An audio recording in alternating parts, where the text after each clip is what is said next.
Welcome, welcome, welcome. I'm your favorite devil's advocate, Jen from On the Block with Jen. It's On the Block with Jen, man. It's not Jen on the Block. You guys persist with Jen on the Block. It is On the Block with Jen. I mean, you guys are even running to other people's platforms to talk shit about me and hate on me, and you still getting the fucking name wrong.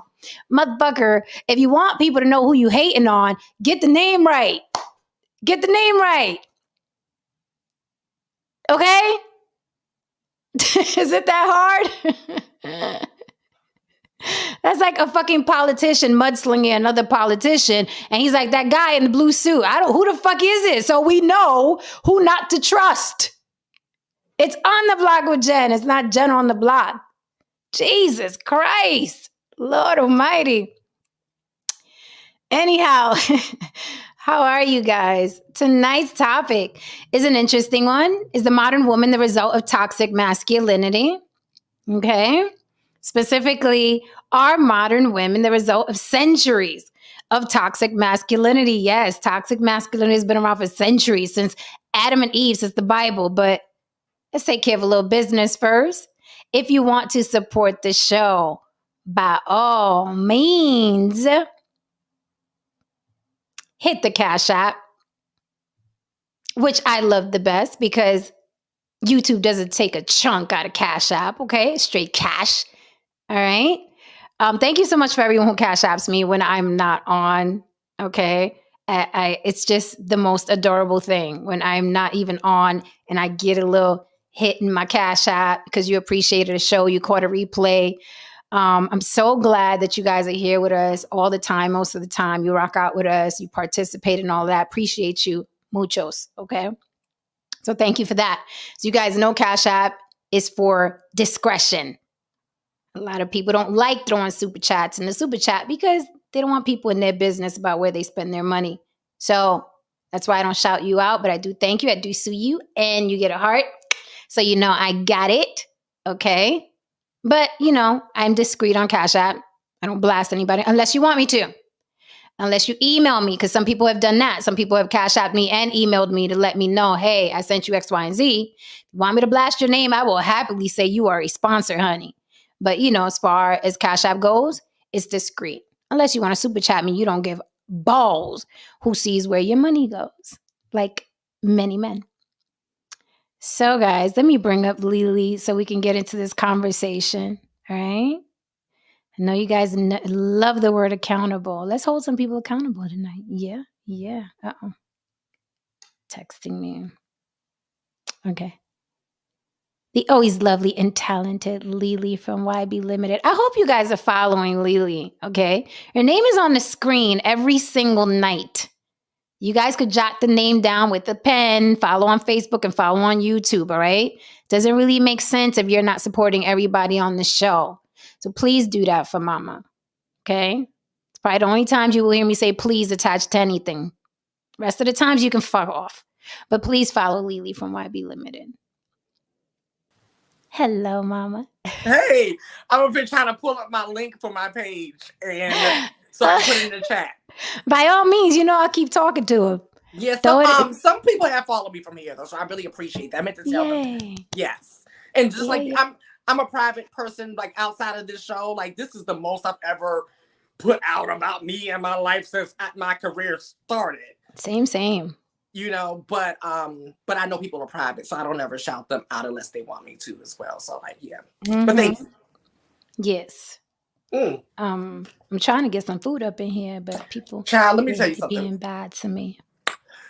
I still am not feeling well, but we're gonna put it together. But what's funny is what helped me bring up my spirits a little bit today was the replay of yesterday's show, and then what happened after the show.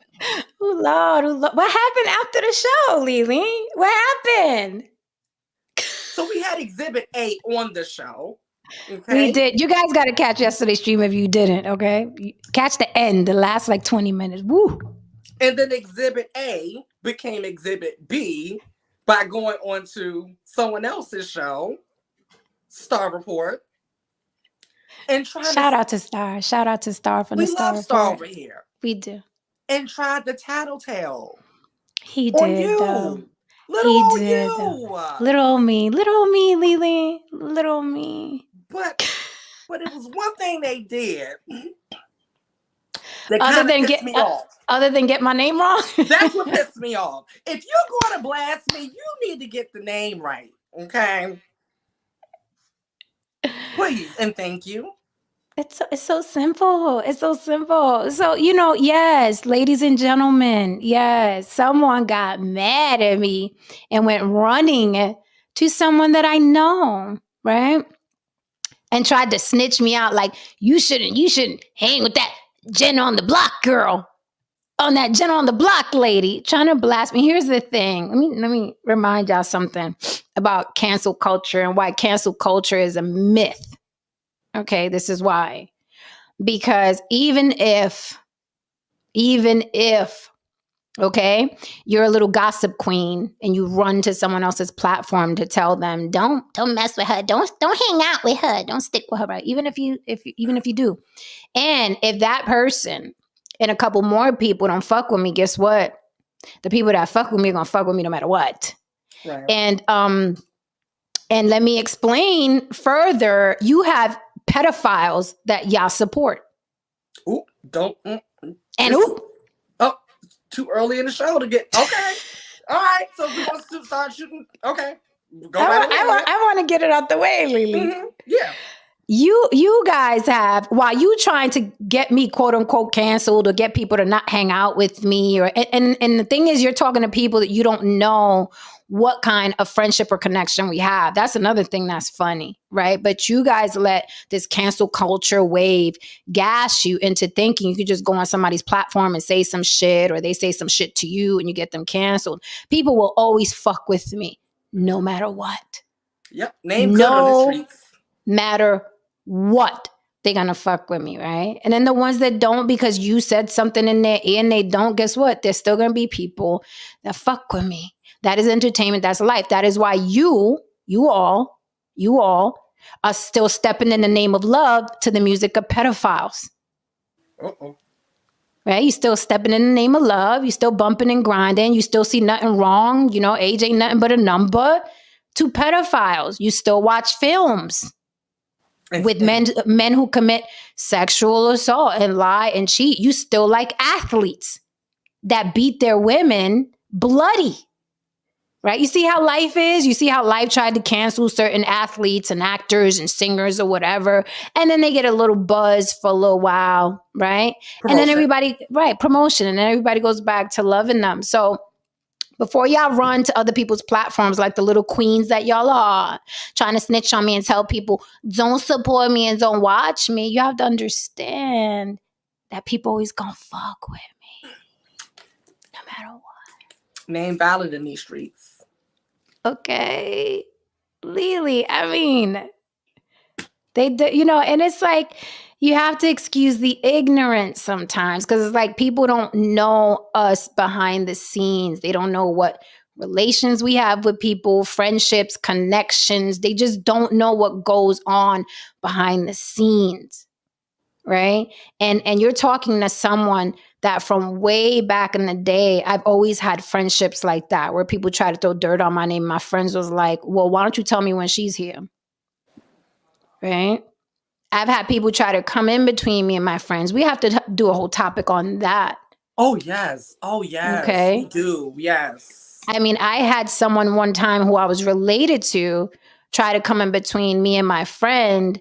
And my friend was like, I know Jen. Jen wouldn't say that. Like, I know Jen. Jen wouldn't say that. And if she did, she would tell me, she said. Right. She'll say it again. Right. She'll say it again.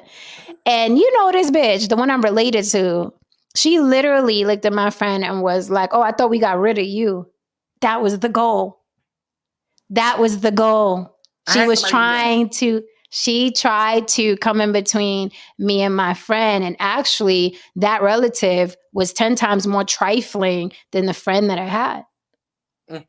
So it's crazy. But people, they do this. And I'll wrap with this so we could get to the topic. What's up, chat? Hold me down.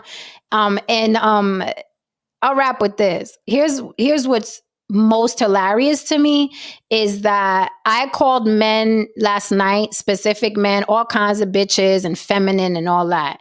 And to prove that that man wasn't feminine, what he was going to do was run like a little girl to someone else's platform, who, by the way, Star, all of us, we're all doing our shows at separate times, right? Right? It's entertainment. We're watching the clock and we're watching our panel and we're watching times and all this shit, right? We did, right? So he literally went over to that man's platform while he was working, because Star was working. That's work. He was on his platform working. So it's just funny to me. It's like we're all working. That's like somebody coming to my platform saying, "Oh, I need you to stop hanging with so and so." Bitches, you stupid. Like, I'm working. I'm working here. I'm working. Not to discuss whoever. Right. Whoever. Unless it's about the topic specifically. So I'm like, so to prove to me that you were masculine and a man, you went running like a little gossip queen to someone else's channel who wasn't even thinking about me at said time, to tell them that they shouldn't hang out with me. Like, these are the men. These are the men. And then when I call them out for what they are, feminine as fuck, then I'm the bad guy. Yeah. I'm the bad guy. But who does that? But hold on, remember the example I gave yesterday? He did the exact example that I was talking about from first grade, with the little girls doing first grade. Yeah. We've all had that experience. We have all had that experience. Today we're not going to talk to Jen. When she comes in, we're going to act like we don't see her. Mm-hmm. Now the other people, they don't even know what they are humming about. They don't know what happened. They don't know what happened. But listen, it just goes to show. It just goes to show what men are evolving into with social media. And I talk about it all the time. You guys don't want to believe me, but look what happened. I triggered a man. He went running to another platform while that person was live to tell them not to hang out with me. That was a man that did that, not a woman. Bass in his voice and all. Ay, Dios mío. Yeah. What's up, Anthony Alexander? What's up, NYA? Seed to Smoke. I might have to look that up. That sounds like something that I would like to look up. He said, you see the second comment when he's talking about men were given free passes to the new world. You see that? Men were given free passage to the new world if they married and raised the children of the madams of Paris in 1600s and 1700s. Let me check that out. It's up my alley. That's very interesting. Yeah, it's interesting. Little tidbit nerd stuff that I like to see. To the new world. But I can see that though. Very interesting. It's interesting, yeah. Sounds plausible. Topic. I mean, shit, you had people, you had slaves breastfeeding other women's children. I mean, that's not just slaves. That goes on in villages and stuff like that in indigenous cultures. So that's not too far off. I would like to know a little bit more about that. Said, look up, correction, girls sent to the French colonies. Interesting. Okay. I will be doing that today. As a matter of fact, I'm going to screenshot this. Yeah. It's so funny, man. These femboys. I'm going to call them femboys. Let me block this one real quick. I know, because Miss Thing is going through it. Yeah. Sis was hurting in that chat. I put her out of her misery. Yeah, she was really going through it. I was like, maybe her phone's stuck. You know, sometimes this phone to be stuck and she just can't get off of the show. Oh my God. Wait, that's what's going on. Yeah, I was like, y'all be so hurt in this. Oh my God, y'all be so hurt. It's scary. Hold on, Lily, where are you? So I could hold on. Oh, I think I put mine in there. Yeah, I did. I put it in there. Leave a comment in the chat, Lily, so I could click on you. Yeah, they be so hurt in the chat. They be so angry. They be mangry instead of angry, mangry. Like, Miss Girl, like, what are you doing, sir, ma'am? Not sir, ma'am. Me and Bessie say that all the time. Like, sir, ma'am, what are you doing, sir, ma'am? I love that one. Right. I mean, just angry in the chat. And people, and you know what's funny? That people are like, if you study narcissism and shit like that, and it's like it's only 10% of the population are narcissists, and only this percentage of the population are psychopathic, and only this percent of the population is sociopath. No. After social media, it looks like the majority of the population is fucking demented or retarded in some sort of way. Because what adult males are going to be in my chat but don't like me, but be in my chat mangry and just stuck there like their phone is frozen. It's frozen. They can type, but they just can't leave. Oh my goodness. It's really interesting. It's really reminding me of that rat video I sent you. You know, I had to listen to it. I gotta watch it. And then maybe we could share too with the chat and discuss it, because it sounded good, but I'm like, I was doing the thumbnail. I wasn't multitasking well. Yeah, you gotta actually watch it. Listen, you don't gotta watch it. I didn't watch it because I told him to do rats, but it was really, really good. It broke down like this stuff, but through rats, and it was the craziest thing ever. I was like, wow. The psychology behind it blew my mind. I'm actually have to listen to it again because I feel like there's so many other little nuggets in there that I missed. About human behavior, but through rats. Interesting. Very interesting. And he did I want to say 3 experiments. I'm not sure. Oh, we got a friend from Germany. Hey, Jimmy. We do. Hey, Jimmy James. Hey, chat. Let me know where y'all are at. What city or country are you in right now? I'm just curious, seeing that Jimmy James is waving from Nuremberg, Germany. How are you? That's Vidania. Is that German? Don't get me started. Let me know where you guys. Let me know where you guys are at. Anthony Alexander said to share the rat experiment study or whatever. Let me know, guys, where you are. Texas. Hello, Texas. Everything's bigger in Texas. Okay. Thank you, Kareem. Salute to you as well, sir. Thank you for being in the chat. Thank you. Santa Barbara. Okay. We love it. We love our people down to the Santa Barbara. Yes, Maurice, anybody can be toxic. We're just using toxic masculinity because it was coined. The phrase was coined, so that's what we're going to talk about. Los Angeles, that's what I'm talking about, baby. West Coast is the best coast. How you doing? Yeah, it was showing how beta men respond when they know they can't have their way, when they know they can't get what they want, because just the dynamics and the way that shit's not fair and the way it's set up. Yeah. I'm like, oh my God. That's I'm exactly definitely gonna check that out. Like, they really become unhinged, and and it's exactly what I was talking about. God, it's so crazy. It's exactly what I was talking about, I think last week, when I was saying what I'm seeing with a lot of these guys, manosphere guys. They're giving me that vibe, and I'm being careful with my words but I don't know why I'm being careful with my words, because people are still going to misconstrue them. But it's giving me that vibe that when they get to that place where they hate women so much that they start sleeping with each other.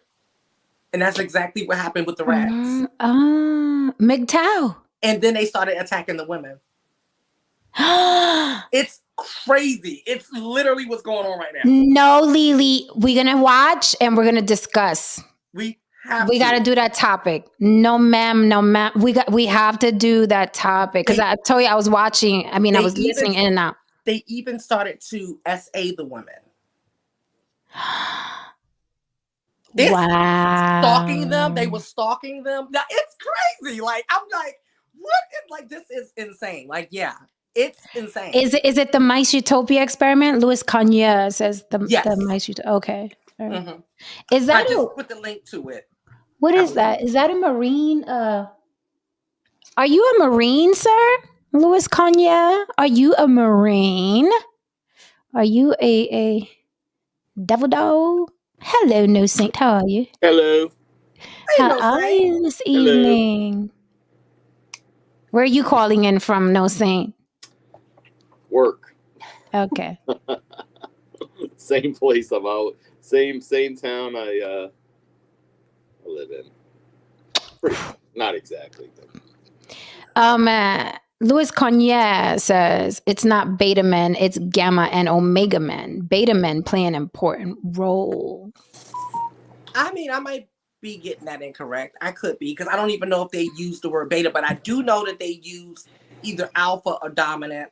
Mm-hmm. You seen the Mice Utopia experiment? No Saint? The what? No, the Mice Utopia? Uh-huh. With the Tell rats. me what it's about. I don't remember hearing about it. So basically I ran across it today and sent it to Jen, and I had to listen to it because I can't stand rats. And basically when I'm listening to it, I'm just like, oh my God, this is what's going on right now. Like No Saint, you have to you got to see it because I want to discuss it. Thank you so much for the super chat. Louis Cognac says the Mice Utopia experiment. Yeah. That's what I want to hear about. I might have seen it, but it might have been a long. That's why I want to know more about it. But I'll definitely watch it again. But what? I'll send it to you. Yeah. So what's the premise? So I know if I have an idea of. Well, it was just an experiment to see if they could create a utopia, or I forgot what the basis was. But my takeaway as I was listening was just hearing everything that we talk about. Remember, I was saying with these guys in the manosphere, I'm like, they're scary, right? Mm-hmm. And they're becoming unhinged and desperate, and this is not good for society, right? And a lot of them are either sexless or frustrated because they can't have sex with the women that they want to have sex with when their leaders and their gods are persistent that they can and that they should be entitled to these. And so what happened with these rats, it was the same type of situation, right? Because life is not fair, right? And it's just like that with them. And some of them were alpha and some of them were not. And then they started getting desperate to the point where they started sleeping with each other. They started attacking the women. They started to SA the women. They started stalking the women. The rat women, right? Yeah. Uh-huh. Okay. Yeah. Like literally, it was insane. Well, it's funny. So like in the chimpanzees, you have you have the alpha chimpanzee that the women want to have babies with, but you have the ones that are either not strong enough yet, and she'll sneak off with like the young pool boy chimpanzee. I was just about to say they became pedos too. They became pedos. Oh really? Too. Oh wow. Yeah. Wow. Mm-hmm. Yeah, so for the chimpanzee, like she actually would cheat, or if you can call it cheating, maybe, and prostitution. They have prostitution in the chimp world, where a chimp will come up with some fruit, for a little sex. So it's kind of interesting. But yeah, I have to watch that. Pedo, wow, that's crazy. Yeah, they were unhinged. It broke, pretty much society broke down. It got bad. And you see a lot of parallels of what's going on now. That's the scary part about it. Interesting. I will watch. Necessary Evil says, I don't feel like I require much, but I'll be damned if it isn't still difficult to get the bare minimum. Staying solo dolo. I'd like to know what her requirements are. Necessary Evil, No Saint would like to know what your requirements are. Her comment is a great segue into the topic tonight, right? Staying solo dolo. The topic tonight is the modern woman the result of toxic masculinity, right? The modern woman is a woman who essentially is also going her own way, right? Doesn't really need a man for much. She has her own home, a car, right? Her own money. She doesn't even have to be wealthy. She just has to be stable. And in her mind, it's enough to not want a man laying around, farting, eating, needing sex, needing his laundry washed, needing food, needing ass on top, right? It's enough. It's just enough. A woman is like, I'm stable. I got my own. I got my car. I got my money. Blah, blah, blah. She's like, I may not need it to add a man to this. Right? So we take Necessary Evil's comment. That is exactly what she's saying. I don't feel like I require much, but I'd be damned if it still isn't difficult to get the bare minimum. Staying solo dolo. The bare minimum. A coffee date. A coffee date. Yeah, I want to know what the bare minimum. Maybe that's a better question. Thank you for that generous super chat, Louis Cognier. Louis Cognier says, the experiment is based on an environment was full of food and no predators. The environment was full of bliss. The third generation of mice lost all instincts and their roles were reversed. Oh, that's a perfect example of what I always talk about, is that hard times make for strong men, and what is it? Good times make for weak men, which is what's happening right now. We went through so many great times of progress. We don't have to vacuum our own floors anymore. We got that to do it for us. We got self-checkout. We've got the phones to tell us where to go. We don't think anymore. We were making good money, and now society is breaking down because people have lost their instincts. How many numbers do you know anymore? Oh my God, that's so fucking... Let me tell you what's happened to me in the past. So many things, but go on. Yes, for me, it's a lot. I've noticed a lot. Because I am a strong woman, I'm very self-sufficient, right? What happens is when I've dated in the past or been in long-term relationships, the man takes a back seat, right?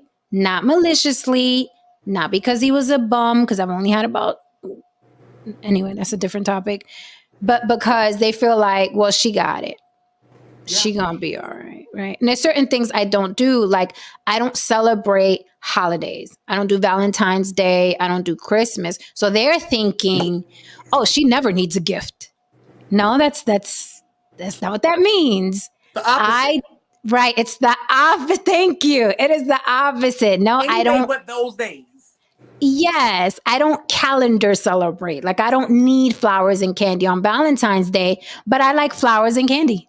Mm-hmm. So they interpret it as she doesn't need this at all because she doesn't do holidays, or she's the type that, you know, she prefers elbow grease to material gifts, right? I like guys who are more hands-on and elbow grease, like help me do something better, right? So they think because I have that element that I don't like fucking gifts or material shit. I like stuff. I'm just saying that you're not going to give me $1,000 and I'm going to go running into Gucci or Louis Vuitton because that's not me. But it doesn't mean that I wouldn't like you to say, baby, I know you like spending 3 hours in Walmart. Here's $1,000. Right. Give me my fucking $1,000 so I can go to fucking Walmart and Target. Merry Tuesday. Okay.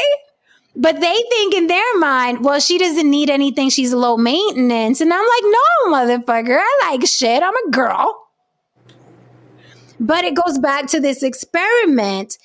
If men aren't required, right? And then I used to see like other women like demanding shit and being bitches. Like I had a friend that was like, she had a daughter, and she used to tell her man, it's me and my daughter, and it's a fucking package deal, and you gonna get me this, and you gonna get her that. And I was like, oh, right. She gets it. And women that treat men a certain type of way get it. And here's the thing.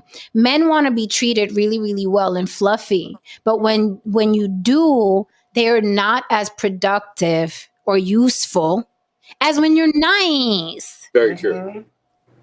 Can I get an amen? Yeah, I'll co-sign that because that's true. It's like, I'm just speaking from the way I am. I know. It's like, I think everything's cool when you're acting nice, and then like, okay, so that was just the thing that they were, you know, she was talking about. She's over it or something, and then it gets turned back around because she's like, I can't be nice if you fall into this, you know. But I want to thank you for being honest about that too. Thank you. I know that was seriously. Thank you so much. But go on. Yeah. I mean, it's true.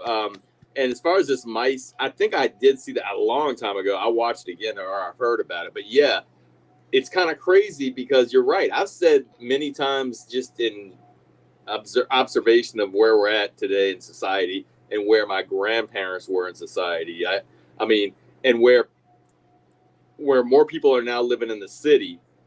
And the more you live in the city, or the more, for the most part, you lose all the sky. My grandfather had a dairy farm. I don't know how to do any of that anymore. They used to know how to fix car. I mean, some people still do, but I'm just saying. And then everything gets cheaper. You get more money. You hire people to do things. And when it comes to our relationship, it's kind of the same way. It's like, I used to be pretty independent. I wasn't perfect, but I mean, and it's almost like you get put into handicap.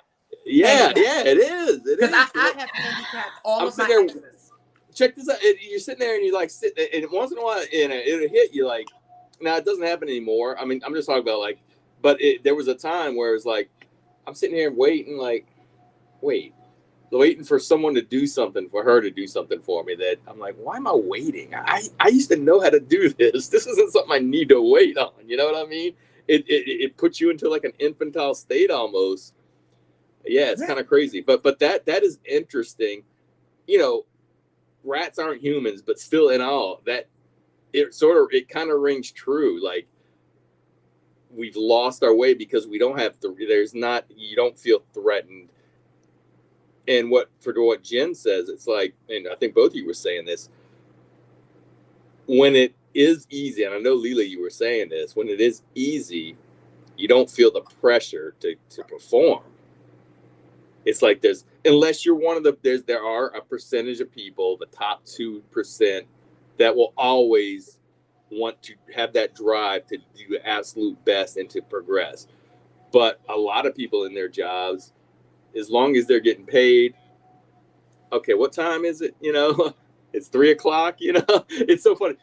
Real quick, it made me laugh. I was speaking to. Take your time, no Saint. Take your time. I was speaking to a friend of mine, a lady that I knew when I was growing up, and she's a boss or like one of the bosses, the managers or whatever, at one of these places.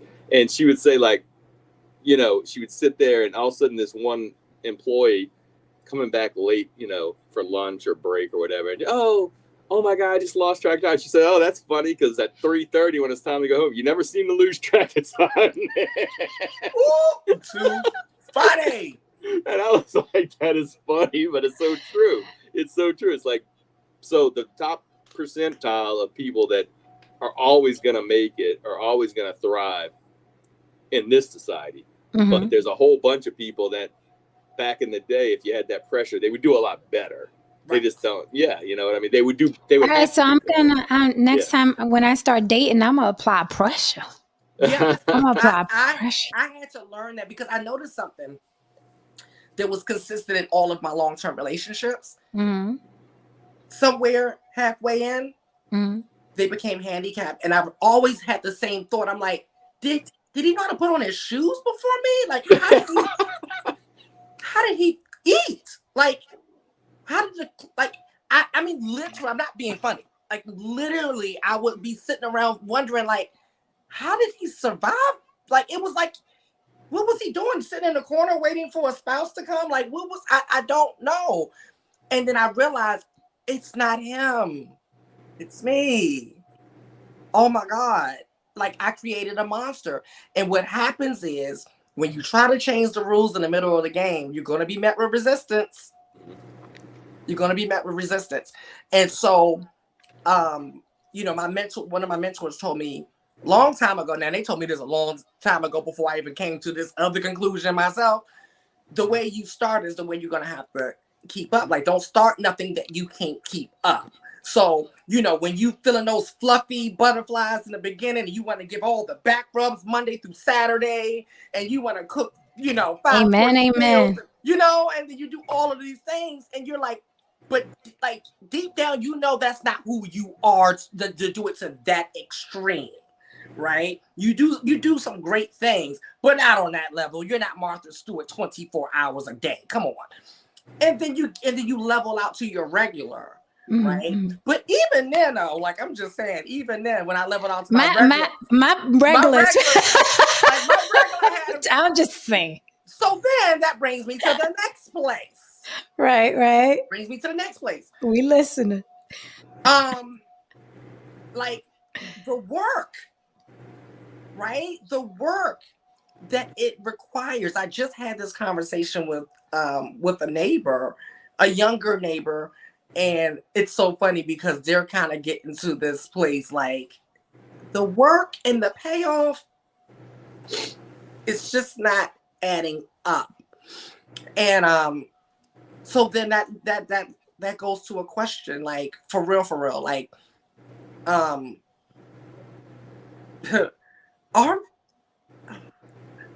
men like babies in relationships? Like they are. Okay. You know, in my experiences, and I love that we talk about our real experiences up here, but in my experiences, I think it was a double whammy because one, I don't want to say aggressive, but I'm very hands-on and I'm impatient. So you mix impatient with showing a man that I don't require much, right? It's a disaster because I'm going to end up doing it anyway. I already showed him I don't need much from him, and on top of that, I'm impatient. So I'm going to be like, get out the way, let me do it. That's how I always am, right? Even like with my daughter, like go do the chores, go clean up. She know that after she finished her dusting, I was gonna go in there. What is this? Why is this here? Let me just give it. You know what I'm saying? So it's like, you know, and men, yeah, they go into baby mode very quickly, and I think I'm on the wrong just planet times, you know. I'm super subservient and catering and coddling, and I'm proactive. I don't wait till he looks like he needs head. I'm going to give him head because I like it, right? So I'm very, like Lily said, our regular, right, is like the average woman on her best day because she's feeling happy that day. I like staying there. Because I enjoy it, not because, you know, a mistake a lot of women make is, and this is why I'm not bitter. I'm sure this is why Lily's not bitter, Right. is because the things that we do for men and to men, we also enjoy. Right? We do for ourselves. Yes, it makes us feel good to serve, right? But most women, right? I'd say a lot of women, you could put some, not all, wherever it fits, but a lot of women serve men out of duty and obligation. So when a man is like, I don't want this no more, they become bitter and they're like, wait a minute, I did X, Y, and Z for you. Then you should have did it for you as well. And then you wouldn't be bitter. But you were doing something for him constantly. So now when it's over, now you're mad that you did that thing constantly for him. You should have been doing it for you as well, or not doing it at all if you didn't enjoy it. I enjoy being happy in a relationship. Now I am needy as far as affection. I will say that. That's your love language. That's my love language. Yeah. I need the affection, the hair caressing, the hugging, the cuddling, the kissing, not just kissing because we fucking. That's another thing. Men don't know intimacy. Men don't know how to be attentive. I love my black man, but I don't know what your mamas was doing. A lot of you are just not fucking affectionate. You can't relate to the touching. It's awkward a lot. Awkward, right? Whereas Latin men, and I'm just talking about culture. It's okay that we're culturally different. I eat rice and beans. You don't. It's okay, right? We fucking eat rice and beans every fucking day, 3 times a day, and I love it, right? It's just part of the culture. Culturally, Latins, Puerto Ricans are very affectionate. When we see our cousins, we kissing them. Hello, we hugging. Everybody's hugging. You know what I mean? Caressing. What's up? You know what I mean? We don't hesitate to touch each other. And a lot of other cultures, culturally, they're not affectionate. They don't do the men don't hug. The men don't kiss their children. Some, not all. I know I'm making a blanket statement. You don't have to Gmail me as a black man and say, I kiss my son 5 times a day. I get it. Jen, all they gotta do is look up look up one meme where a black man is kissing his son, and look at the comments from other black men, and that'll get the answer that it's culturally not a thing. But go on. Right. That's what I mean. And I'm just talking about culture. I'm not insulting anybody. I'm just saying culturally. And these are my experiences. You cannot take my experiences from me. Okay. I was in very long-term relationships, right, with black men. It is hard to get them to be affectionate. They're awkward with it, right? Where, in my family, everybody's kissing and hugging, baby, I've been gun. Especially the men, Puerto Rican women coddle Puerto Rican men. I've said that over and over again. They are kings with no kingdom. They eat first. Okay. They finish it. Like, it's like they're kings with no kingdom. Mm-hmm. Right. The women are kind of like, oh, you're having a baby. Yay. What is it? A girl? Oh, okay. Right. And I think that specifically, like, birthing a son, that's like since the beginning of time. Like, if you watch Game of Thrones, it's like, oh, you had a girl. Fuck. You know what I mean? So it's like that, in our culture as well. It's like everybody hopes for that boy, but then the boy comes and you treat him like a little bitch, and then he gets older, and then I got to deal with him, right? Women got to deal with him. Yeah. So that's my issue. That's my love language.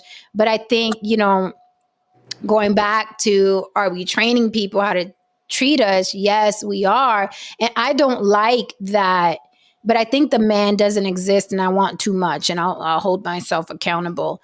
I think the man I've been searching for and wanting doesn't exist, because I want a man that I don't have to be a bitch with for him to cater to me. Yeah. I don't think he exists. And so it's my bad where I'm kind of like going against the grain. And the grain is, no, men need to feel like, you know what I mean, that they're being challenged and they have to fight and for love and feed and kill the buffalo and come back. Where I'm just like, I just want to love you. And can you like give me a G to go to Target? But I just want to love on you. I just want to love it. But no, I got to be a bitch and be like, listen, if you're going to be with me, this is how it's going to be. Like, it's like, because that's what they respond to, and it's fucked up. I just want to be nice. But you guys don't compute nice. Yeah. And there's a problem also. For Erica, she's gotten better over the years of her compulsion of being very clean. And like you said, anybody, not just me, anybody can go, and she's going to go behind because she'll see something that nobody else in the world will see, right? And it's a miserable life because you're constantly, you feel like there is no help because no matter what somebody does, it's not going to be what you want. And it's very hard. Another thing is what you were saying was, so that's me. Yeah. So for Jen, what Jen was saying, what she's saying, like, she has to tell somebody what she wants. And this is the problem with this. Mm-hmm. You tell them, and then once they do it, well, you're only doing it because you told me. Because I told you. You're only doing it because I told you. You might not say that, but it might be running through your mind. For some things, yes. For some things, yes. Like, I don't know. And in some sense, I feel you have to give the guy credit because he's listening to you and trying to please you, but it's not natural. So it's not as, like you said, the person, hey, what kind of dress? What's your dress size? If you tell somebody now, all of a sudden, okay, you told me, and all of a sudden I'm in Vegas. I'm like, hey, it doesn't mean anything to you. You told me what you liked. It's not the same. You know what I mean? Right. I see. Right. That's yes. That specific thing. Yes. Because it's like, dude, I said that on YouTube. Yeah. Right. But that's what you can flip it. You can flip it. But we did that on Valentine's Day. Our mock Valentine's Day gifts. We were like, listen, don't make it an obvious gift. Like, based on something you've heard me say to show that you've been attentive. Remix it a little bit. Just base, like, that's your basis. Work from there.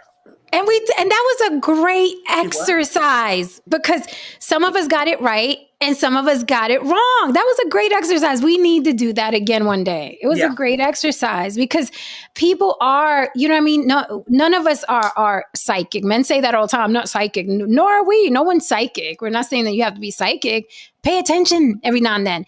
And this is where I don't give men a pass is because if I sat next to you during a football game, you will know the fucking stats, what college the guy went to. Okay. You will know what he scored scores, what his number is. I just know there's a black team and a blue team. I like the blue outfits. You guys would be like, no, that's Todd Johnson, and he played for Arizona State, and then I'm like, you don't know my bra size, though. You don't know my bra size. But you know his measurements. But you know he went to Arizona State. You know he's 6'2". He went, come on, guy. Yep.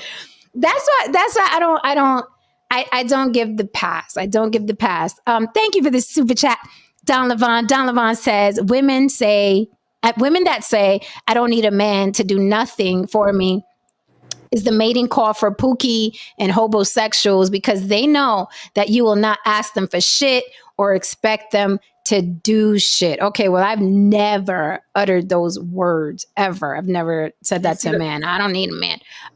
You see the other super chat? I'm going to it right now.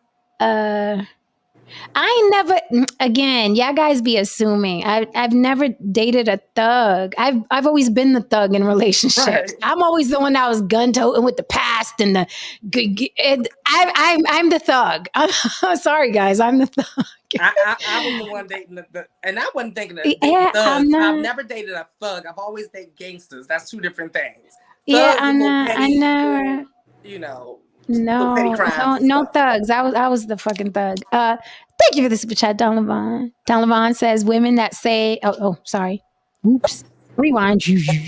Or fast forward. Thank you for the super chat, Necessary Evil. Necessary Evil says, the bare minimum, simply put, a man that can hold his own financially, emotionally, intellectually, etc. In every way that I hold myself down. I've worked too hard to have a non-problematic life at this point. Reciprocity. That is the bare minimum. That is the bare minimum. And that is the bare minimum. I'm pretty much with her. I really don't need nor ask for much. And that is always my frustration. But I've gotten a little bit of enlightenment through this conversation, through this last hour here, of what the damn problem is, right? But it's the fact that I'm not asking for much. Like, I don't need much. So then they're like, you're okay. Because honestly, when I look back, speaking of the gangster, that's pretty much why that ended, because he really thought, and it's because I allowed him to think that, that money was it. That was it. Oh, women are hypergamous? Okay. There you go. Yeah. That was it. Like, it became just empty. You know, oh yeah, this is very interesting. Like, it really is though. It is though. Thank you for the super chat, Luis Cagnier.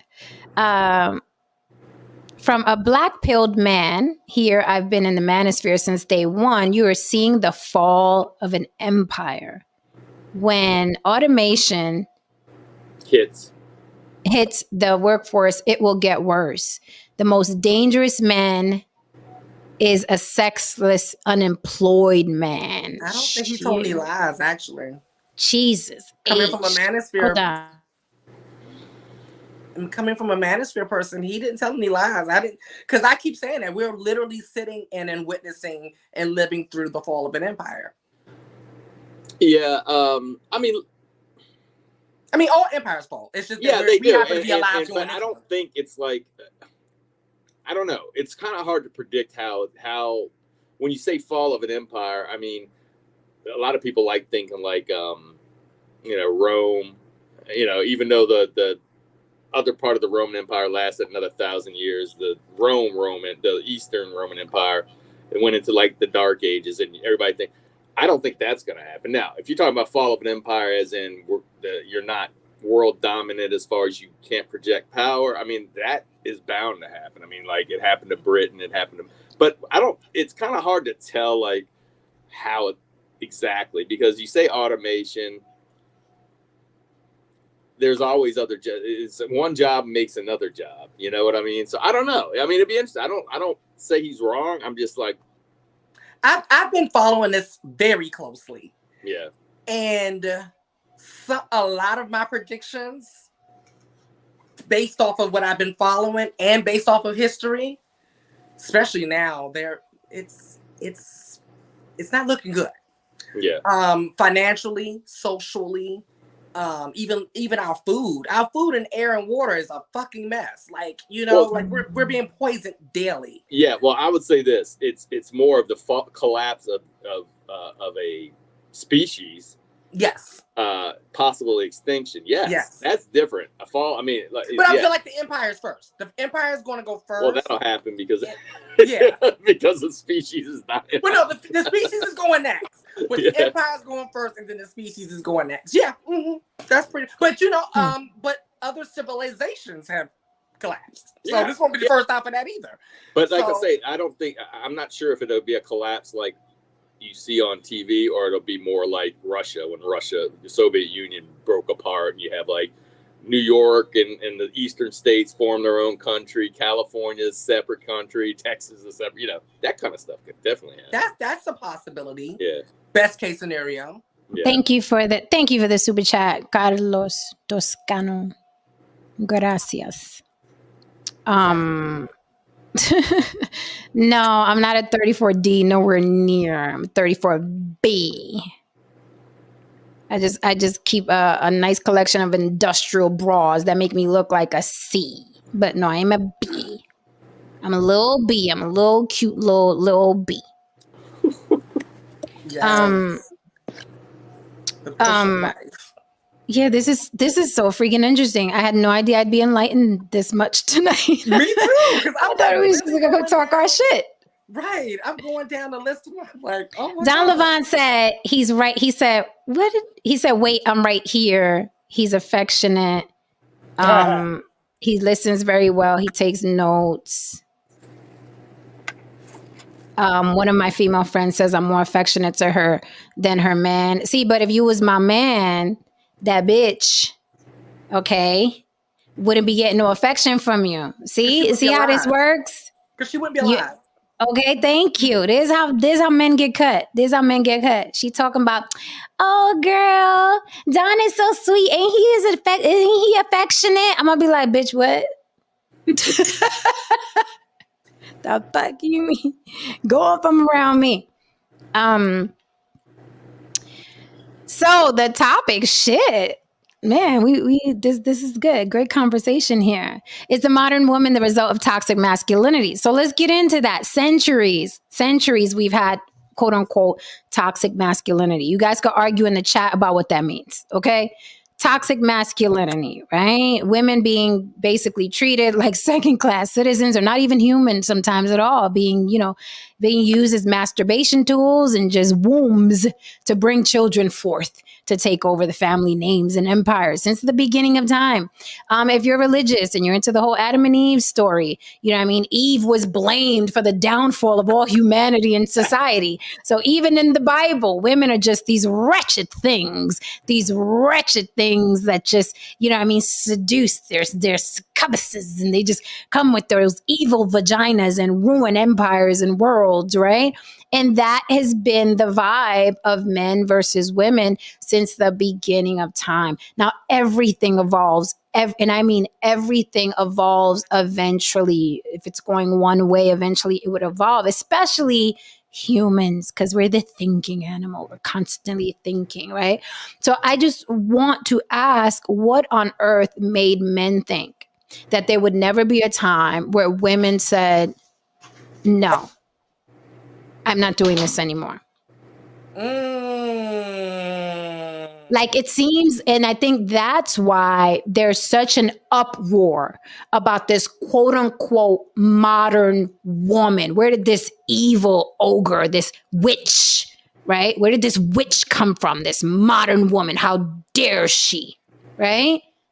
That is what we're seeing now in all these pill communities, in the manosphere, and the what's the other one? Save Yourself Black Man, and the MGTOWs, and the pickup artists. Fuck them bitches, get pussy. All these groups that are forming that are anti this quote unquote evil modern woman. But in my opinion, it's an evolution. Eventually, it was going to happen. It was going to happen. And meanwhile, men are holding women accountable. They forgot to hold themselves accountable? Why are women acting this way? And what are you going to do about it now, other than join these groups and yell at webcams and go to other channels and talk about me and throw chats in my comment section? Like, what are you going to do about it? Because the cat's out the bag, the horse is out the gate, the milk is out the carton. You cannot put it back and it's still good. So what does the future behold? Because women are done with y'all. Done. They're doing their own thing. They've gone their own way without even saying it. So you guys are announcing it and wearing t-shirts and women are like, yeah, it's really what happened. I mean, I looked up one day and I was like seeing the women just like, yeah, I quit. I'm good. And I'm gonna keep it real. I'm pretty much there myself. It's like, I'm good for the traditional. I've been gave up on marriage a long time ago, but the traditional. I gave up on marriage first. That's where it started. Then I gave up on cohabitation. I was like, yeah, no. The thought of it gives me like just no. Then I was like, okay, I can still do the traditional monogamous relationship, just in two different places, preferably 2 different states. But then, no. But by the time I got to the last relationship, I'm gonna keep it 100. I was where Whoopi Goldberg had arrived to in her epiphany. Basically, I did it to still try to fit and be normal in some way, because by giving up the marriage, by giving up the cohabitation, by giving up these things, it was still a shock to my belief system, and I was trying to catch. You get what I'm saying? So I did it knowing that I wasn't fully in it. Like I'm usually in it. Like I was just noticing little things about me, even though I was doing the things. I was going through the motions while doing the things. All of those great things that I do. And so after that ended, and mind you, on his part, like it was his fault and I broke it off, right? Now that like things like that could possibly turn me to be angry, toxic, bitter.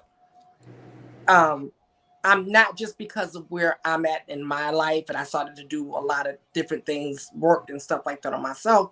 But I understand how things like that can turn someone angry, toxic, and bitter, especially when you're younger and you go through that things like that, relationship after relationship after relationship. You lose trust in people, and then you get to a point where you're just like you don't believe anything any guy says, and just like you know, I never wanted to get there, right?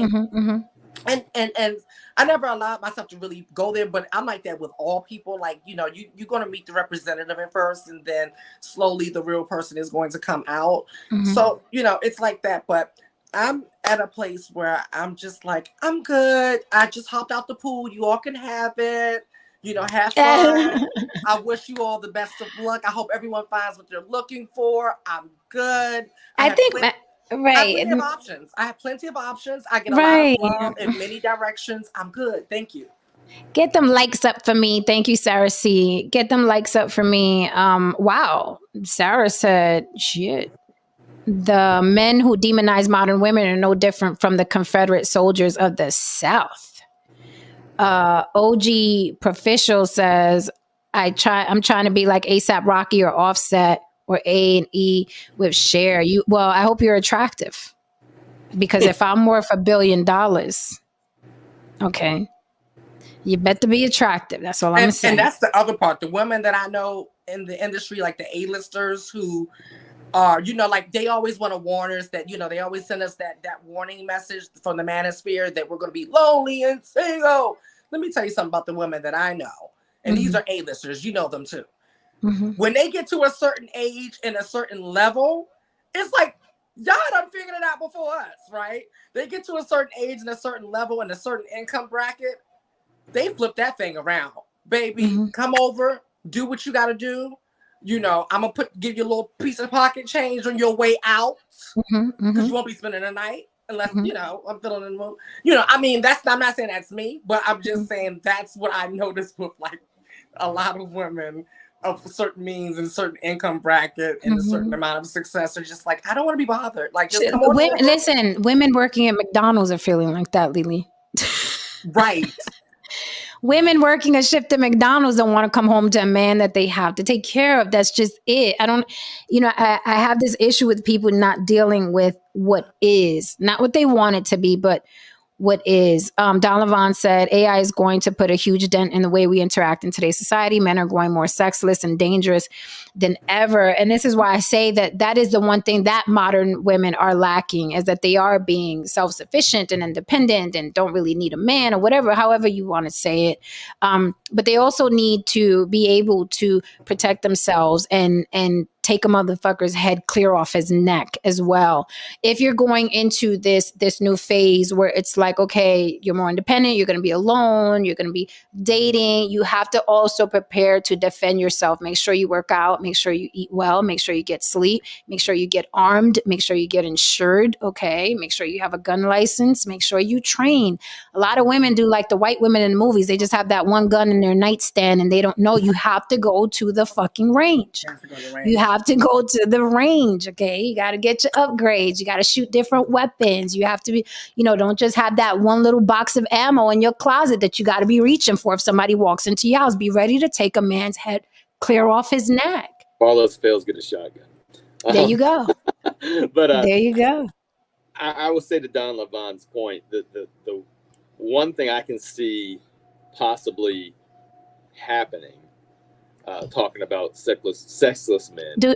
Do y'all mind if I eat? Y'all know I'm a pig. I don't mind. Do y'all mind? Okay. I don't mind. Is I think that we are, because of everything that's going on and the loneliness, that sex robots are going to become a reality. And I believe that the AI is getting so good that people will fall in love, because even though, and maybe they become conscious and then they're just like, oh, the rest of the women, they're gonna be like, what the fuck am I cleaning up after this guy for? But but until then, that's funny as shit. They will fool you to believing that they're real. And the AIs are gonna quit. Even the AIs are gonna go modern. That's gonna be a sad day, man. Yeah. But I think that it's going that way, to where a guy's gonna say, well, I can be alone, or I can buy this sex bot and it's gonna, maybe it's 50 years from now, you know, maybe it's 30 years, but it's gonna be like a woman or a man, and people are gonna suspend disbelief and fall in love with these things because they're gonna be interacting like a regular. I think it's gonna get that good. I really do. Now, no, me too. Maybe they'll miss some nuances. Maybe you'll be able to tell, like, you know. But I don't know, man. With some of these chat bots that they have right now, I mean, they can fool you, you know, already. True. Yeah. It's really. I've been keeping up with the whole AI thing too. It's very, very, very interesting. Very interesting. It brings up so many other questions for me too. Brings up a lot of questions for me. AI is very interesting. Yeah. Because even with just how the internet, just what this thing that we're sitting here talking on right now, right? This used to have to be done with all three of us being here, you know, human to human contact and things like that. You know, I'm gonna tell you, this is I told you I'm always the person who's looking ahead and everything like that. I remember when we started texting, I said, this is about to ruin all of our communication skills right here. And people laughed at me. It's just texting. You know, I'm used to people laughing at me when I say like little things like that. But I said, and then, you know, from texting came other things. It just went there because I knew what happens is when people like Jen said, everything evolves, everything moves forward, right? So we're not going to just stay at texting. We're not going to just stay at social media. We're not going to just stay at smartphones. But look what all of those things, the technology has gotten smarter, but we've gotten dumber, right? The technology has been worked on and improved, right? But our mental ability, our emotional ability, do you see how emotionally unstable people are now? just our instincts, just like with the whole rat thing. It's just so many things, because I literally, like, one of my gifts is my intuitive. Like, I'm very intuitive, very, very intuitive. But I started noticing I was losing it about a few years ago. So I said, let me start practicing. Let me start kind of going back to the basics and practicing again. And I had to develop that skill to get it back. And, you know, now it's back, but yeah, it's a real thing. It's a real thing. And the machines are definitely taking over. And if they haven't already at this point, you know, because I even question a lot of the things that go viral. Yeah. I don't think it's organic. I think the internet hasn't been organic in years. Because the fact that things that go viral these days, like there's like it keeps circulating back through, right? Mm-hmm. And then you look at the things that go viral, they all have like a theme to it. Mm-hmm. And the theme, there's one thing. There's one thing to all, like just about all the things that go viral. And what is it? Division. Oh yeah. Good point. Yeah. I want to say I want to welcome Louis Cognier to the panel. To piggyback off what you said, Lily, you know, all these songs that are going viral, whether it's Coi Leray or Beyonce, whatever, how do they make them go viral? They find the TikTok kids. Yep. They have the TikTok kids do a dance to it. And then all the other TikTok kids want to do that dance to it. And then it goes viral. And that's how those songs become hits. So those songs aren't even organically hits. It's just that you have, you know, a million kids on TikTok doing the dance, and then everybody wants to do it. Welcome, Louis Cognier, to the panel. What say you, sir? What's up, George? How you doing, everybody? Hey, really welcome. I think the issue is much deeper than what we look at with this gender war. If you look at in society where we have a severely inferior education system that is producing inadequate people in the workforce, and every year that goes by, technology is advancing, and people here is not keeping up with technology. And when I put in my super chat, sooner or later, automation is totally going to come, and there's going to be a lot of people out of the workforce. And I think this is, yes, and it's getting, every year that goes by, you're going to see implementation in every field you go in, from McDonald's, supermarkets, to when you're answering a phone, they already have AI people answering the phone. So you're going to have a lot of people that is not working. And this is what's creating a lot of this turmoil right now. Hold on 1 minute. I have an associate. Hold on. Yeah. I mean, that's a great point. Now, the first time I thought about that is when I went and saw self-checkout for the first time. I said, oh, this is the beginning of the end of our jobs. You do know that, right? Yeah, or he's already talking about, the McDonald's. You have the little thing where you can go up to the board and you can type in your order. And why do we do it? Because it's convenient. You know what I mean? No. I've gotten to a place where I realize now, because I like to deal with the human, but now they make you use it. Oh, you're talking about McDonald's makes you use it? Yes. Yes, they do. But there'll be other jobs. I know what he's saying, and he's right. But the governments are already talking about universal basic income. Because they realize that, you know, all the wealth's going to go to top, and everybody else is going to kind of be screwed. But we're living in a kind of strange time in history anyway. Like, the world never lived this well in the past. I'm talking about, you had peasants, you had people working the land, but as far as the wealth and the way the conveniences, the world's never. And so this is eventually, once it does go away, it's just going to be one of those times that people look back and say, wow, you know, that was a really interesting time where, you know, a lot of people had, the wealth, especially in certain countries, but just in general, like, people live better. Like toilets, like indoor plumbing.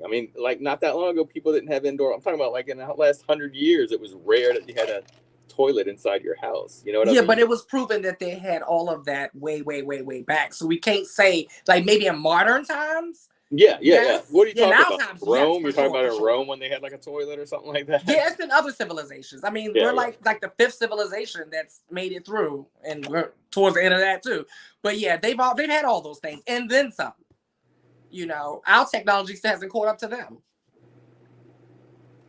So we still can't reproduce some of the things that they do. That? Some. A lot of the things. Of course, Of course, they couldn't fly machines and go to the moon and send things to Mars. So I mean, that we know of as of today. So, Louis, do you want to finish your point? Because you had to. Yes. If is any readers here, I recommend a book called Tragedy and Hope by Carol Quigley. And he was funded by the Rockefeller Foundation to write this like 50 years ago. And he had tracked the trajectory of Western civilization and predicted when Western civilization will fall, and it's going right on pattern. And he predicted that China will be the next one to take over.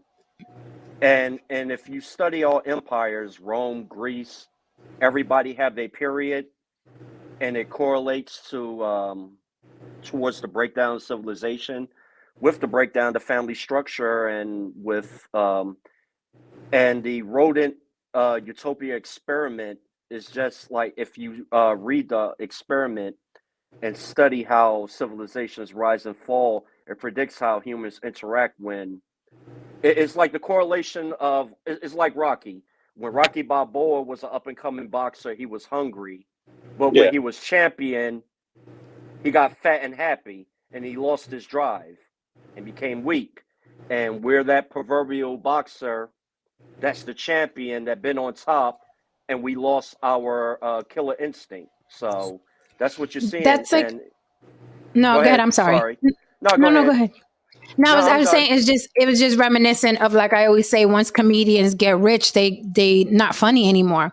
When you watch all the comedians that used to kill when they were young, it's like they get rich and then they get comfy, and then it's like there's not, I don't know, they don't have that oomph that they once had. And it's kind of like when you watch their specials now, it's kind of like just hanging out with a friend that's funny. It's like, but it's not that about artists. I feel like that about a lot of artists. Not all artists, but a lot of them.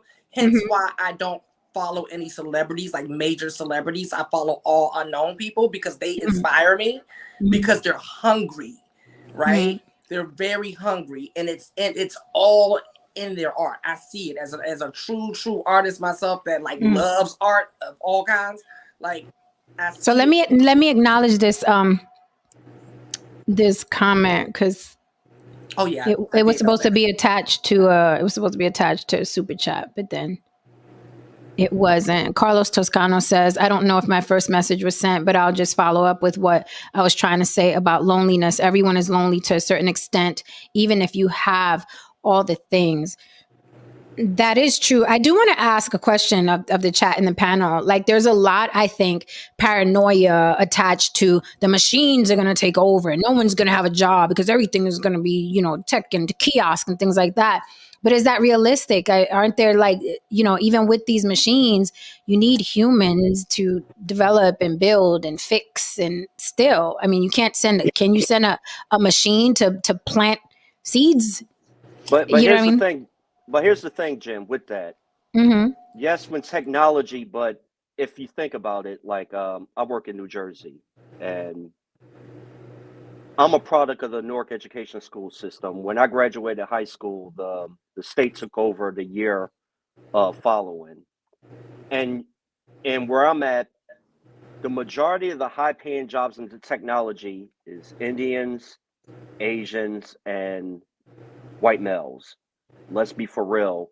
And when you have automation, the ones that's working in those IT jobs, those are the ones that's going to MIT or your state institution that majors into technology. The majority of the people where I'm at, the focus on education is not in those fields. It's from some BS degree, or people like a lot of people I know, they They have this pipe dream of becoming a professional athlete, or they get these little minuscule. They'll go for criminal justice, but being a Sora One security guard. They don't even go for being a lawyer or a police officer. So they're not focused on these STEM fields. A lot of people in our community, and you see other people coming over, like it's a you can look it up on YouTube. It was 60 Minutes that did this special like 15 years ago. In India, their college where they train on mechanical and technology is just as good as MIT. And the Indians over there that cannot get into that school in India come over here to America and go to these jobs over here. You look in Asia, their education system is far different than it is over here in America. And that's where you see a lot of people that they immigrate over here. They come because they've been taught a lot of those skills right in high school, getting them prepared for college. Our school system does not get American citizens prepared for these fields. We're just worker bees, basically. Yeah, well, but isn't that really quickly? I just wanted to try. Isn't that what they want? Isn't that what America wants? Don't they want us to be a bunch of worker bees? Yeah, that's the way the system is part of our constructed. downfall. Well, this is the thing. Actually, I agree and disagree with some things saying. First of all, just to let you know about empires falling, it's true. We're not going to be the number one power forever, but neither is China. China is in their golden age right now, and they've got a lot of problems. So this whole thing about China taking over, I've said it before, their population is on the decline. They have a lot of enemies surrounding them. They're not the one. So I don't know who it's going to be. Brazil, maybe Canada, maybe something like that. But I agree with you on that. But do you know how China is sustaining their population, though? They're going into the Caribbean and Africa because of that one-child policy. And kidnapping, because nobody wants to go to China. You had a lot of families that was doing, what's the term where you kill the female baby? Femicide? Inficide, yeah, well, they're sending a lot of males over to Africa, Caribbean, all over, and they're making Chinese biracial babies over in those areas where they're working. And that's how they're going to supplement their population. Well, we'll see, because nobody wants to live in an authoritarian government, but the difference here in the United States is people want to come here, and so the immigration that we're having from India, Mexico, and all these places is actually helping this country, not hurting this country, because we're draining all the knowledge that some of the students here aren't getting, and the colleges here are still top notch, so it's available. The problem is the grade schools, like you're saying, if you're in a bad school system, or if you just but so it, in a way, what you're saying is true, like education is bad here, but at the same time, all these people you say coming over are very bright people that are sustaining the society.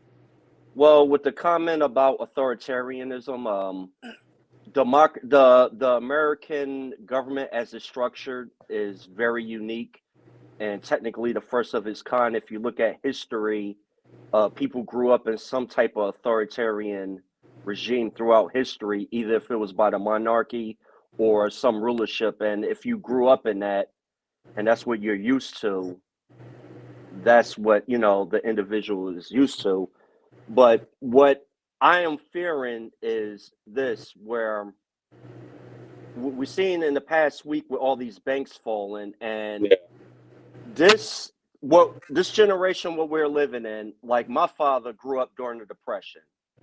My father was born in 1929, so he came up during that time down where he grew up down south. We as Americans, we're so comfortable with how the lifestyle is and everything. If there's a total crash, and it's something that I learned when I had a course when I was in the Marine Corps, and your economy has a direct correlation to your national defense, national security. If the proverbial ish hits the fan, where all these banks fall down, especially us that live in a heavily congested city, most of your stores only have like a 3 to 4 day food supply. And when those run out, you're going to see total chaos in the streets. Right. And as it get worse, you're going to have people practically eating each other. I mean, that could happen, but you don't think like in the Great Depression. My dad grew up; he was born in 1935. You don't think in the Great Depression. I mean, they had food lines. They had people step in. You don't think it's just gonna there's gonna be none of that. But here's the problem. Here's the problem. This is the most entitled generation. What we're living in right now. Weak as hell. We're weak. Like thank you. And look, including me. Yeah, me too. Because think about it. Half the people that's living right now could not survive in their grandparents or their great grandparents' era, where they had to live off the land, and most of the people during the Depression. I agree. Yeah, like, you know, if the grid goes down, like if it's a power outage, most kids have a fit because their Wi-Fi went out. They can't even get on the internet. I get what you're saying. Let me tell you something. I was in most people cannot even cook from scratch. I was in Hurricane Ida. We had everything go down. People come together in those times too, because you'll see. Yeah, like the blackouts in New York City. Like everybody does come together during those times. Even in Puerto Rico, I'm sure they pull together when you're in desperate. When you need, like, I don't talk to my neighbors. All of a sudden, my neighbor's bringing over a generator so I can get some AC going in my house because it's 98 degrees of high humidity. So what I'm saying is, I understand the fear, and I don't know. Maybe you're 100% correct, but there's also another side of that. You might be leaning into that fear that, you know, we have airplanes that can deliver food. Other countries can help and probably would help if they have the ability to help. I mean, we saw it when Hurricane Katrina. You had freaking Chavez trying to send oil to the United States, to New Orleans. He was trying to send oil to help, and that was an enemy.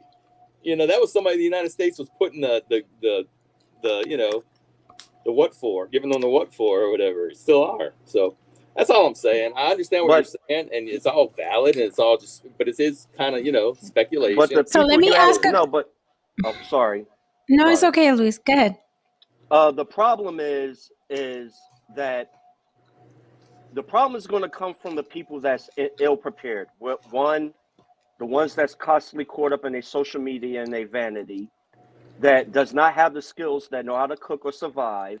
And they're the ones that's going to be predatory on the ones that go out, they store their food, they got the capable basic skills of survival. I utilize a lot of stuff. It's going to be The Walking Dead. Yeah. I did 10 years in the United States Marine Corps. I'm proficient in firearms. I know how to purify water. I've been handling a firearm since I was 7 years old. My father used to take me hunting with him. So I know how to sew.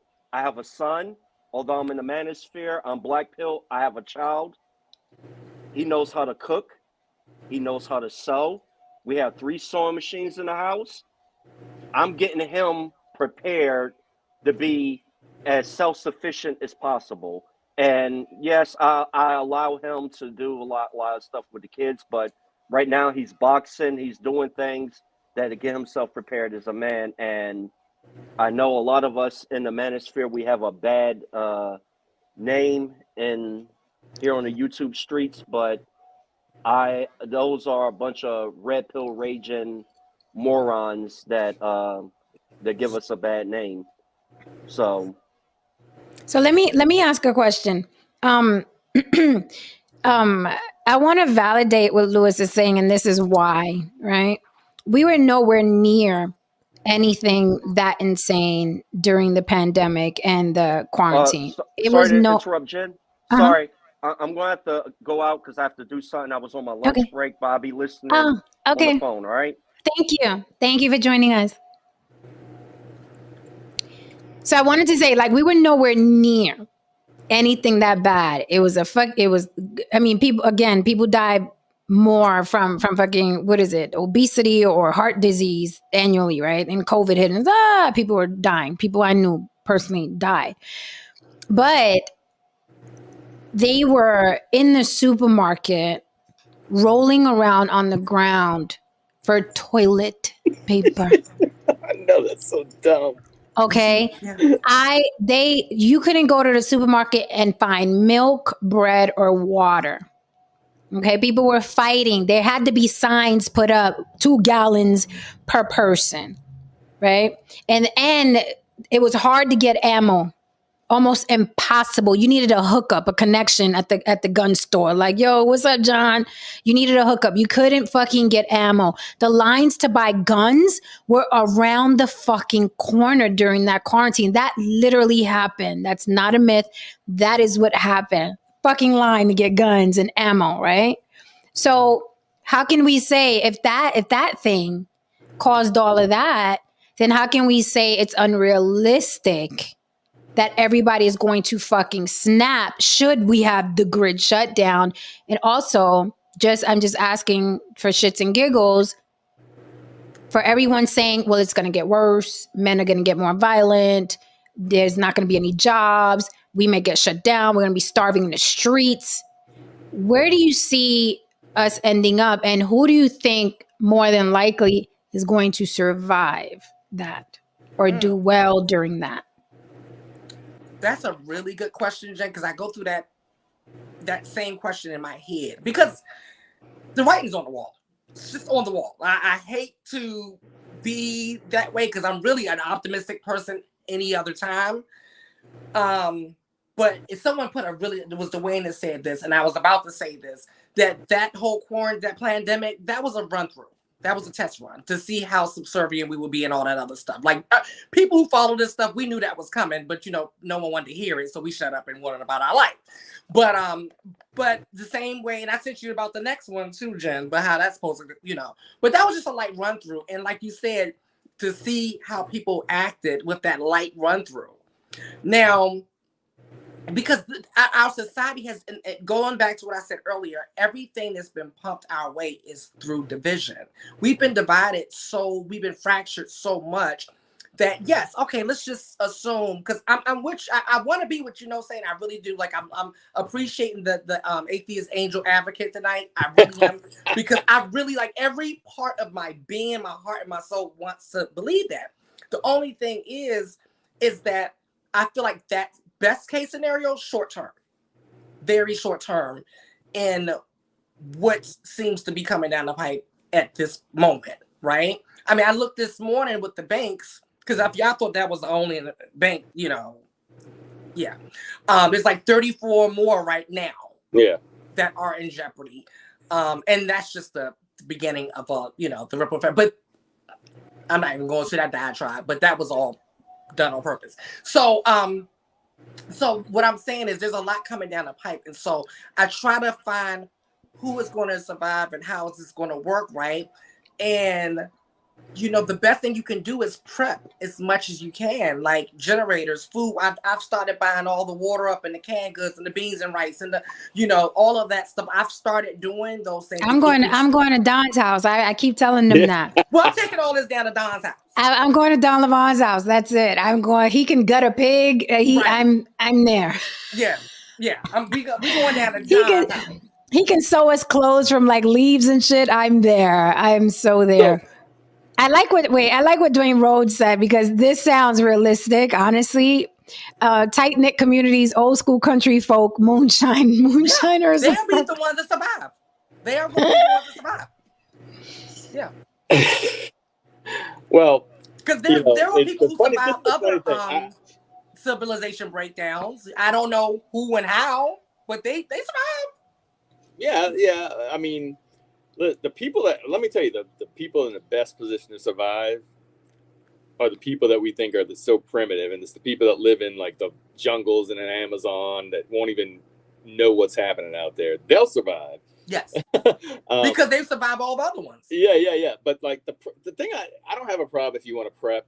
I'm talking about the people that have the bunkers but then what? Exactly. I think about that. That's where I end up at. And then what? You're maybe miserable. You can hunt, or maybe things dry up and everything's done. I mean, so, and the other thing is, all these people buying, like Jen was saying, all these people buying guns what were they buying guns for? For other people or to hunt? If you're buying it for other people, I mean, it's almost like it feeds on to itself, like other people. Yeah, which because they for years there's a segment of people that believe that it's prophecy, that things going to collapse, and you know, and people are coming after my goods. And let me tell you, if there's enough starving people, yeah, they're going to come after your goods, and you're not going to have enough fingers to kill them all when they're coming after your goods, you know, if they know where you're at. But I really just don't. It would have to. It can happen. I'm not saying to Lily. I'm not saying the worst case or something real bad, you know, where people are starving. Of course, it can happen. I just think that people automatically go that that's the way it's going to happen, and it's going to be chaos in the streets. And maybe not. There was a Great Depression in this country, and we went through it. We survived it, you know. And what he was saying was, well, we have too many weak people. Just like we were talking about earlier, they're weak because they're allowed to be weak. When you put a little pressure on, they may rise to the occasion, like we're talking about women and men. When you say, I got to put pressure on them to get the best out of them. You know, they're still human. They're going to want to survive, and they can still learn, even if they had, and we haven't had that. He's right. Our grandparents and parents, for the most part, especially white people, didn't, you know, everybody was struggling back during the Great Depression. But even in past generations, they worked harder than we did, and we lost a lot of stuff. We did, but I just don't see that it's going to collapse, and then we're going to shoot people because they're coming out like the zombies. I think there's a lot of steps. There would have to be a lot of breakdown. There'd have to be not enough food to feed everybody, instead of just getting the food there. I'm telling you, people come together in times of crisis. Yeah, they do. But my question is, like, how long? You know, how long does that last when resources start to run out? You know, baby formula. Well, we've seen medication. We've seen Black Friday. You see what I'm saying? Like, we can't even get through one Black Friday. Just get me through one Black Friday without somebody being trampled. I will say, the Great Depression, all of that, right? It's easy to go from like not wealthy to hungry. Right. Like my family and I, we lived in an abandoned building for like a year, right? So we had to get water from the fire hydrant. We had to take the electricity from the street lamps. We had to, you know, boil water, and we had the generator, which was really fucking dangerous, right? Kerosene. Okay. So I look at other people and I'm like, fuck, I know how to survive in a couple different ways, right? Yeah. But we're coupling like the panic of a pandemic or something like that. We're coupling that with people who have now been conditioned for many years to sit on their ass and stare at these machines. Right? That's what worries me. Well, these kids don't know anything, you know, aside from uploading a TikTok video or searching a YouTube. The Great Depression, them people were still putting coal in their fucking ovens. Right. Exactly. You know what I mean? They still chopping wood to get heat. So I think, you know, it's different. They're used to hard lives. What worries me about the kids today is like these kids don't, you know, these kids don't. I mean, I'm trying to teach my grandbaby and, you know, I mean, make him a little Marine, grandma's a little Marine. But you know, it's the way. And I would watch it. I even did a skit making fun of it. But the way I would watch people rolling around on the ground for toilet tissue, like the end of the world, and you're concerned with wiping your ass. Right. It's crazy. That's high on the priority list. I don't even know how toilet paper became scared. Like, why they thought toilet everybody said that. Scarce. It was everybody said like that. Everything else. It was made because you know what's funny? Here in my neighborhood in Brooklyn, I promise you, because I don't watch TV. Mm-hmm. Like, if I didn't have a smartphone, I wouldn't even know we was in a pandemic. Mm-hmm. The grocery stores were stocked up. The stores were open. People, because they were like, "Oh, New York is up." I'm like, yeah, Manhattan was, but the boroughs, we were still like a normal day the whole time. So people was calling me like, "Are you okay up there? Oh my god!" And I'm like, "I'm good." Yeah, people were so worried. They were so worried. I was like, I don't like going out anymore. There's something to be said for coming from a, you know, struggling background, like with Erica. She was telling me the other day, like, oh, we were short on milk, so I had to do an old trip where she mixed water with the milk and the chocolate and everything. Yeah, that ain't nothing but 2%. That ain't nothing but 2% milk. Right, ain't nothing but child. Yeah, that's what I'm saying. It's like she knows how to do several things because she's had to survive. So there's something to be said, and that's what we're talking about when Lily said we lost a lot. It's so true. I mean, yeah, it's true. We've lost a lot of it, but desperate times, you'll figure things out sometimes if you have to. Bring the best out. It can bring the best out. I'll be sticking that hook in the water. I'll figure out a way to catch a fish. You know what I mean? Right. If you're pressed, absolutely, you're gonna do what you got to do. But I also think a lot of people are going to die as well. Yeah. Because if you just have conversations with these 30 and unders, you're like, oh wow. Yeah. Like the survival skills are none. It's crazy. And I always say, I always say this, I'm so glad I didn't grow up with a silver spoon in my mouth. I was damn near poor, really, right? Because we took turns between which thing was going to be turned off. So I've lived with no water, no heat, no gas. I've lived with no electricity. I've lived with all of those things. And we were very new. I learned how to improvise very quick as a child. Now, those skills still carry me to the day. And I think that's why, Jen, I just realized something. That's why that's our pet peeve. That's why that's our pet peeve. When we hire people and they say they can't do it, that's why it's our pet peeve. It just hit me for that reason, because that didn't even exist in our household and we didn't have shit.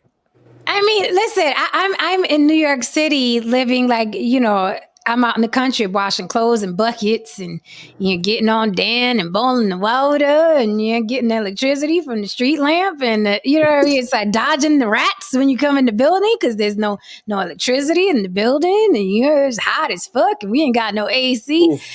It's like been there, done that. So I'm like, I don't put it this way: the pandemic, at no point in time was I afraid. Never. Actually, not one time. Not one time was like, oh my God, is this the end of the world? What I felt was solace. What I felt was calm, because there was no one in the streets. The animals started walking around. Yes. No, I was at Battery Park, Jen, and this guy was sitting on the bench, because it was pretty much me and the guy in Battery Park, right?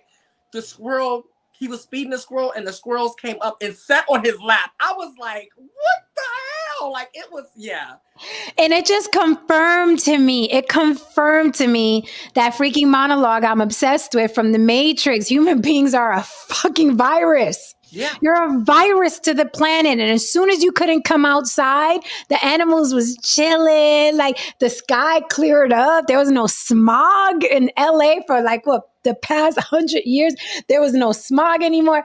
Like, I'm like, y'all are virus. Yeah. The ocean started clearing up. You could see the water 100 feet down. I'm like, you're a fucking virus. So a calm did come over me during that situation. I was, we were never out of toilet paper. Well, my stylist was, my hairstylist. She was like, do they have toilet tissue by you? Can you bring me some and I'll give you the money? I was like, okay. Yeah, that's so funny. I was like, this is different, but okay. I went to Sam's and there was they had the toilet paper during this whole thing, and it was a huge one, right? And it says one per person. I'm like, how much do you think I'm going to be out of toilet paper for? This thing had 75 rolls in it. I'm like, this thing's going to last me a year. Right. But the problem, Lily, and I'm not saying the guy that came up here is like this, but the whole prepper and gun thing goes a lot with conspiracies, governments against us. They're going to do this. And that's why I distance myself from it. And I say, don't go so much to the negative, because I just think a lot of it falls, and it's almost a self-fulfilling. And that's why people go run out and buy all the guns. They've seen all the movies and they've read all the conspiracies. There's a lot of movies. Yeah. There's a lot of movies.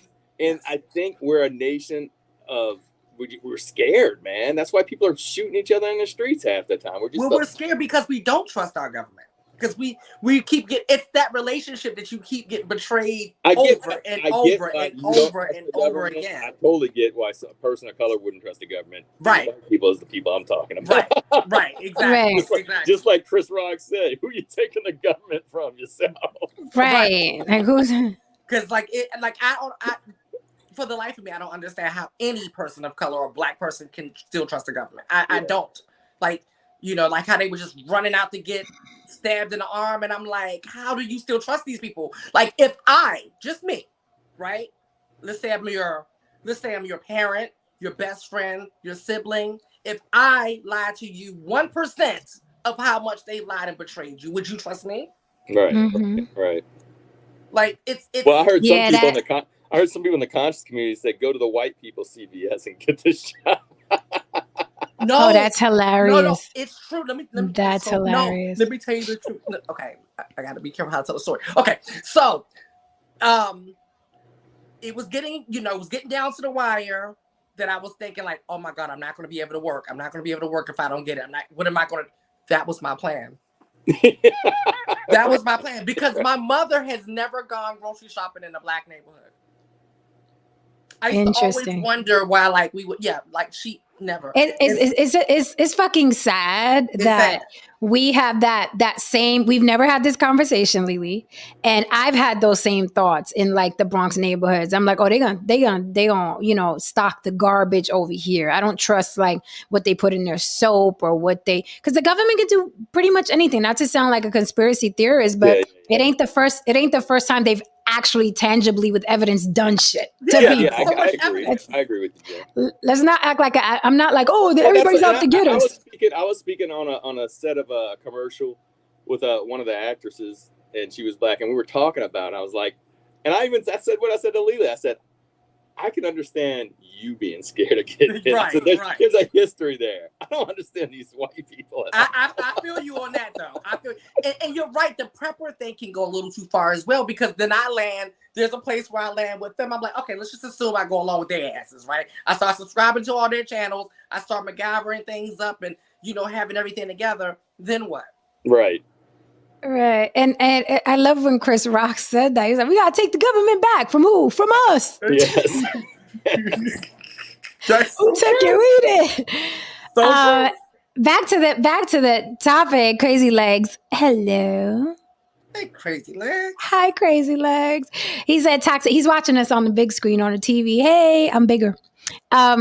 He says toxicity on both sides. Just go watch how it goes down in family court. This is true, but we are talking about women rebelling because men have been toxic for centuries, starting with the Bible since the beginning of time.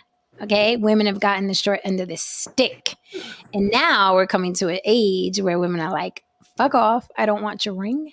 Don't want your money. And I sure as hell don't want your babies. I'm going to go do me. Okay.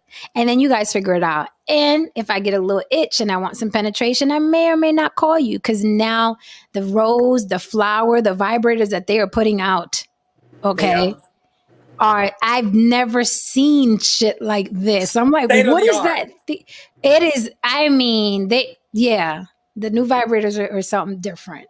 Okay. It ain't your mama's vibrator. It ain't the back massager anymore. Yeah. These things are doing tricks. They get wet and sticky and all kinds of crazy shit. I was like, what the hell? Mm-hmm. So that's what we're talking about, that now women are obviously, because everything evolves, are fighting back. And they're like, fuck off. A lot of them are. Women are not wanting to get married. Women are not wanting to commit. I always say humans just human, right? Lily, going back to something you said a while back, how, women don't trust men because they get tired of like being hurt by them. And it's like, who should I trust or whatever? Once the epiphany I had was like, humans are going to human. Right. And the majority of humanity is just not built for monogamy. So if you can accept that, a lot of people can't accept that. If you can accept that, right, with the tangible evidence that's all over us, our friends, our family, ourselves, television, artists, celebrities, bums in the street, whoever, right, They all go through the same exact thing, no matter the race, creed, gender, religion, all of them. I don't care how prayed up you are. I don't care how much of an atheist you are. Everybody is showing this monogamy thing. I can't really do it. And they're showing us. We're seeing it. We're seeing people stray from their relationships and things like that. Obviously, there's something, a fire burning within you that doesn't want to be with one person for the rest of your life. Something. And how can you not say that that's innate when people can't help but do it? They keep doing it. They keep doing it. They keep doing it, and you keep seeing weddings happen. And I look at these cute little couples, and I'm also, I try to be as optimistic as possible. Me too. But I'm like, oh, poor babies. I give them 3 years. Like, I literally look at them, and I was like, in 3 years, if I slide in his DMs, he's gonna answer.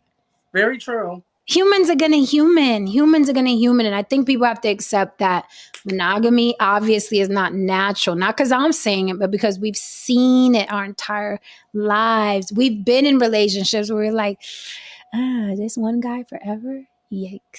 Mm-hmm. And love him though. I mean, like that show you got me watching. Child, Sex Life. Sex Life on Netflix. Yes. No, Saint, have you seen Sex Life on Netflix? No, I haven't seen You got to watch it in the station. Play it for the guys. It's gonna hurt some feelings. It's gonna hurt. But then there's a lot of twists and turns because it's some things. But it's illustrating the point that you are making right now, and that is such a common experience for humans that's going on in that show. Yeah, the men and the women.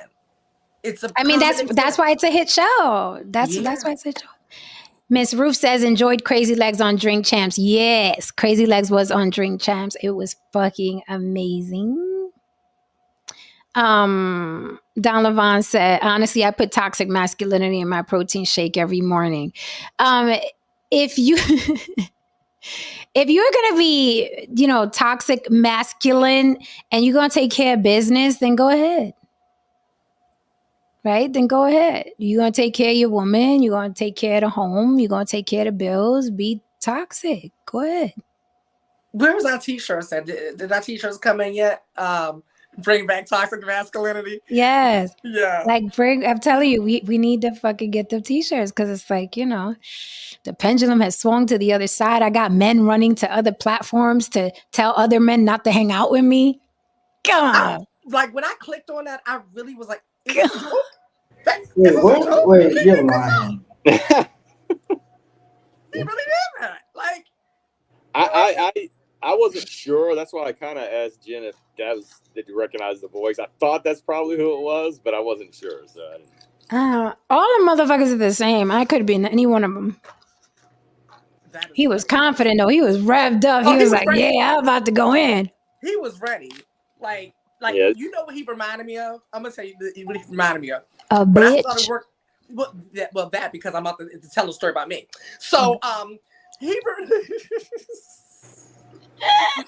me of me. Like literally, that's what he reminded me of. He reminded me of when I first started working with my mentor. And I will go to my mentor when I would go through something with any human. And I'm like, oh, let me give her a call right now and tell them I'm going to tell them what happened. And we're going to hate them together. Oh, yeah.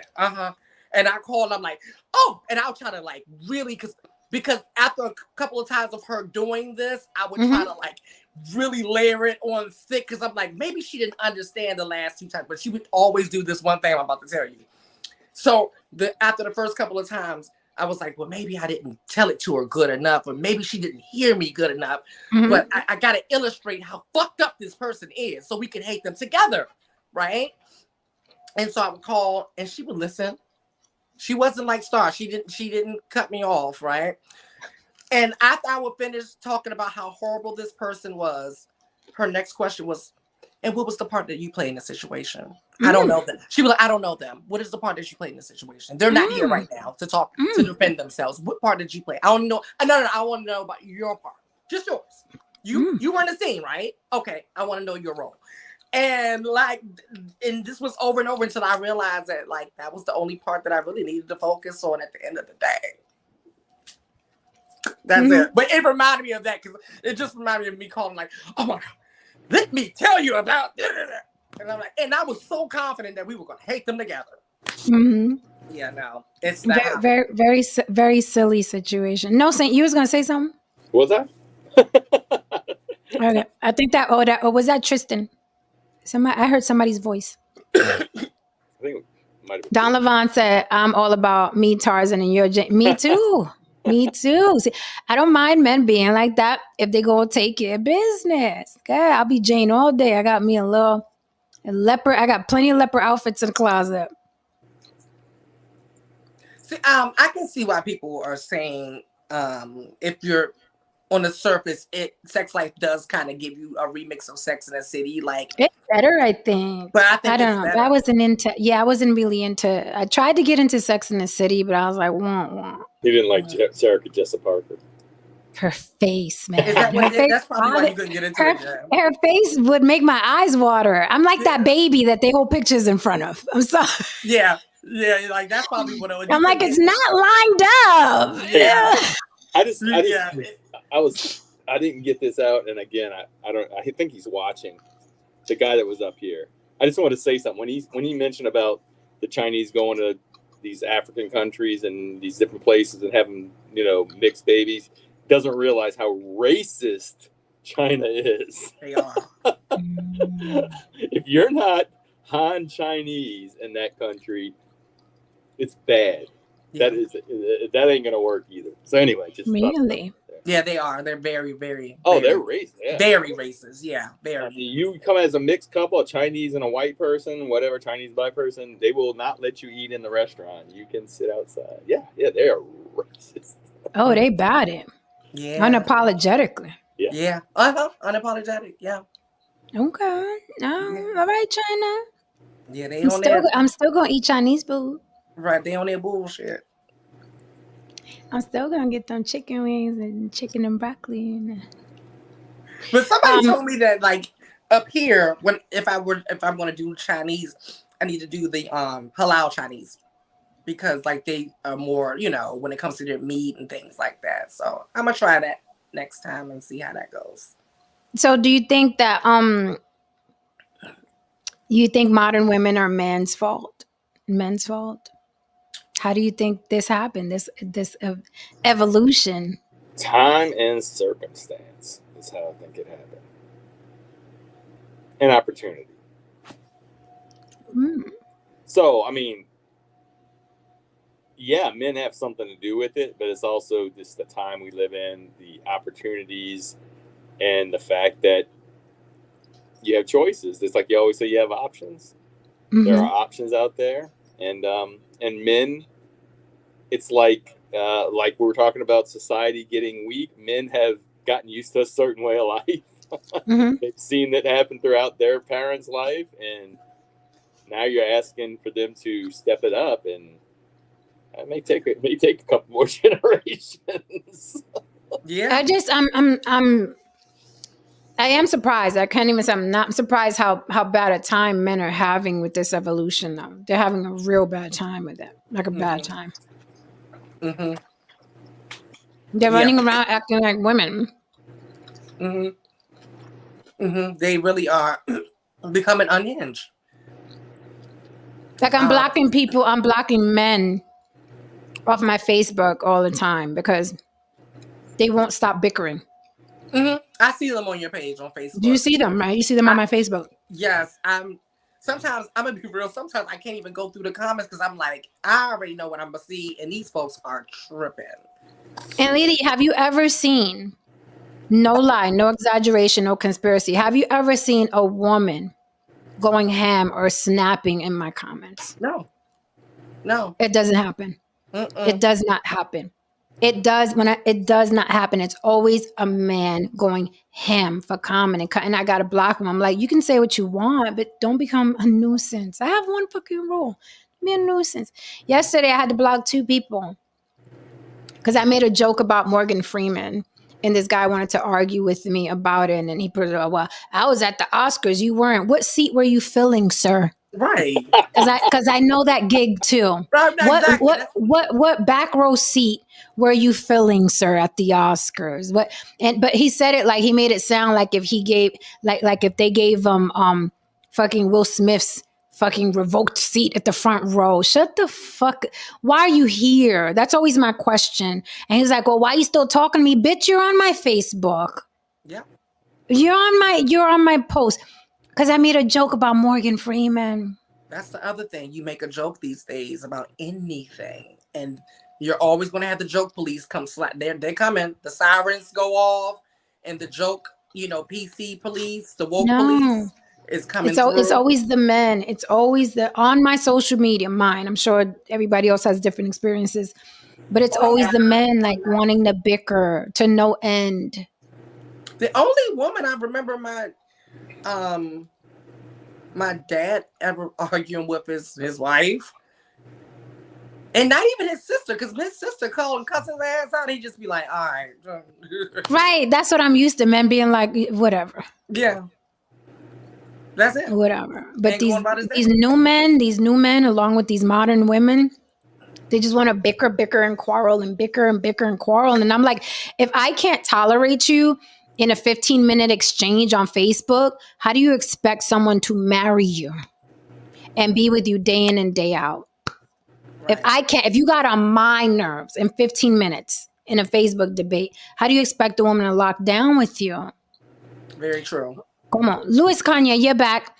You did want to finish your point. Yes. I think No Saint had challenged some of the things that you said. Yeah, I heard. I was finishing up here at my job with the Chinese thing. If you study how Haiti was ruled, the rulership was by the mulatto class, and they're having a lot of biracial babies over there.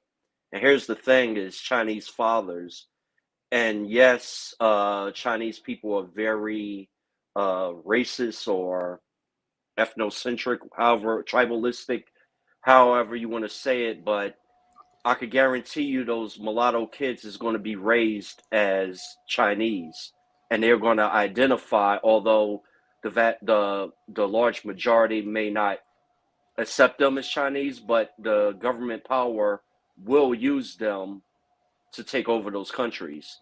And that's what they're doing. That's why they're over there in Africa and the Caribbean right now. I see what you're saying. You're saying, I understand what you're saying now. Your point is that in order to colonize the different countries. I was saying that China in general, their population is already it's too late. It's going to decrease, the mainland Chinese people, and so the economy is going to suffer as well. And yeah, but I see what you're saying. You're saying like they are having these babies, kind of like the Creoles in New Orleans. Yes. Do you like to read? Do you like to read books? Yeah. Get the book is When China Rules the World. The author name is Jacques something. He was an economist. I recommend that read, and it explains the rise and how what you're seeing right now on the world stage, what China's doing. Mm-hmm. I'm about to download that right now. And also get, like I said, by Carol Quigley. Oh God, what's the name of the book? It's by Carol Quigley. Tragedy and Hope. It's a very tough read, but the first 6 volumes is pertinent to what's going on in Western society today. Okay. And that should be free on PDF. That's out there. Tragedy and Hope. Okay. By Carol Quigley. I found the When China Rules the World. Boom. Oh, and I got a credit. How about that? Damn. Because what you're seeing a lot, what's going on, what you were talking about with the topic of the modern woman and you could say the modern man, a lot of this is the byproduct of where you see how what the economy and everything is going. I mean, yeah, you got a lot of raging, sexless men going out here running amok all in their feelings, but I think this is a byproduct of pathologies and dysfunctions that happened decades ago, and you're seeing the the harvest that's being reaped from when those seeds were planted decades ago. What seeds were those? I'm curious. What do you think?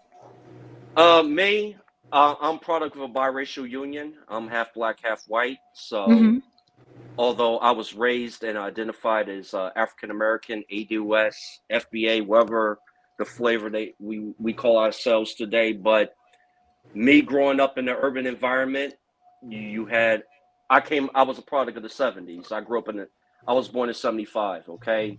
And in Newark, you're coming at the tail end. One, you're coming from the riots of Newark. The heroin is at its peak. I had plenty of family members that fell victim to that. And then in the 80s, you had the crack bomb and the AIDS bomb, where the family structure was destroyed.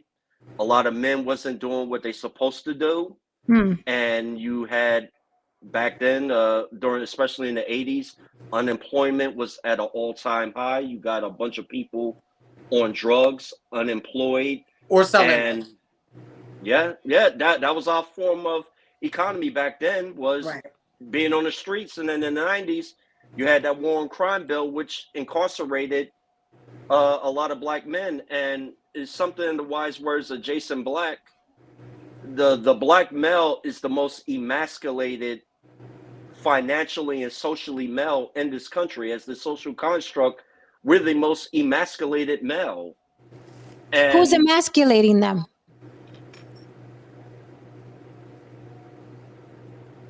Who's emasculating? I'm talking about the system as a whole. Like I'm not going on with the racism. I'm talking about in society. And honestly, it's a pecking order. But at an individual level, at an individual basis, you have to take a self-determination of your own life. Me, I grew up in poverty. Okay. Joined the Marine Corps.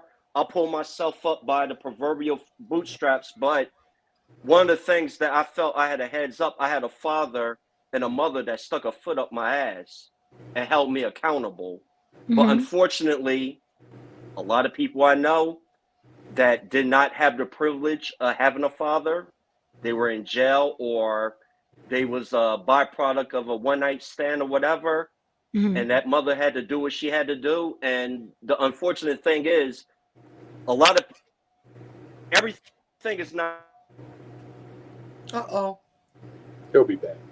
That Newark Wi-Fi. You gotta come over here, come across the bridge. Come across the bridge. You know I got so many Newark jokes. I like listening to new people on here. I do too. Me too. That's why I be trying to shut y'all up, because y'all be going in forgetting we got little guests on the side. Right. We do be doing that. So we be so damn rude. We do. We be like, and then we remember, oh, there's someone here. My bad.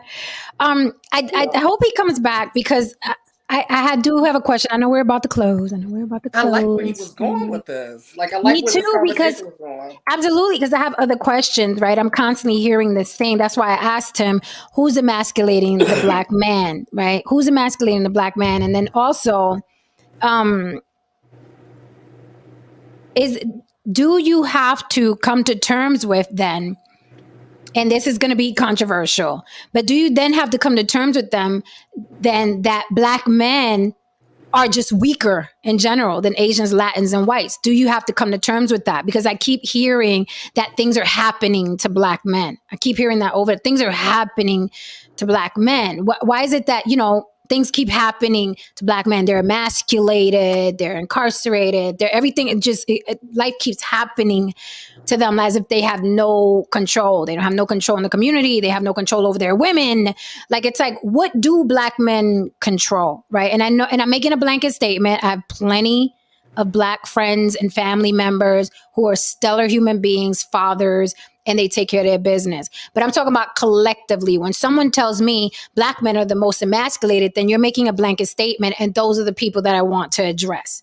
Those people that are collectively being emasculated, who's emasculating them?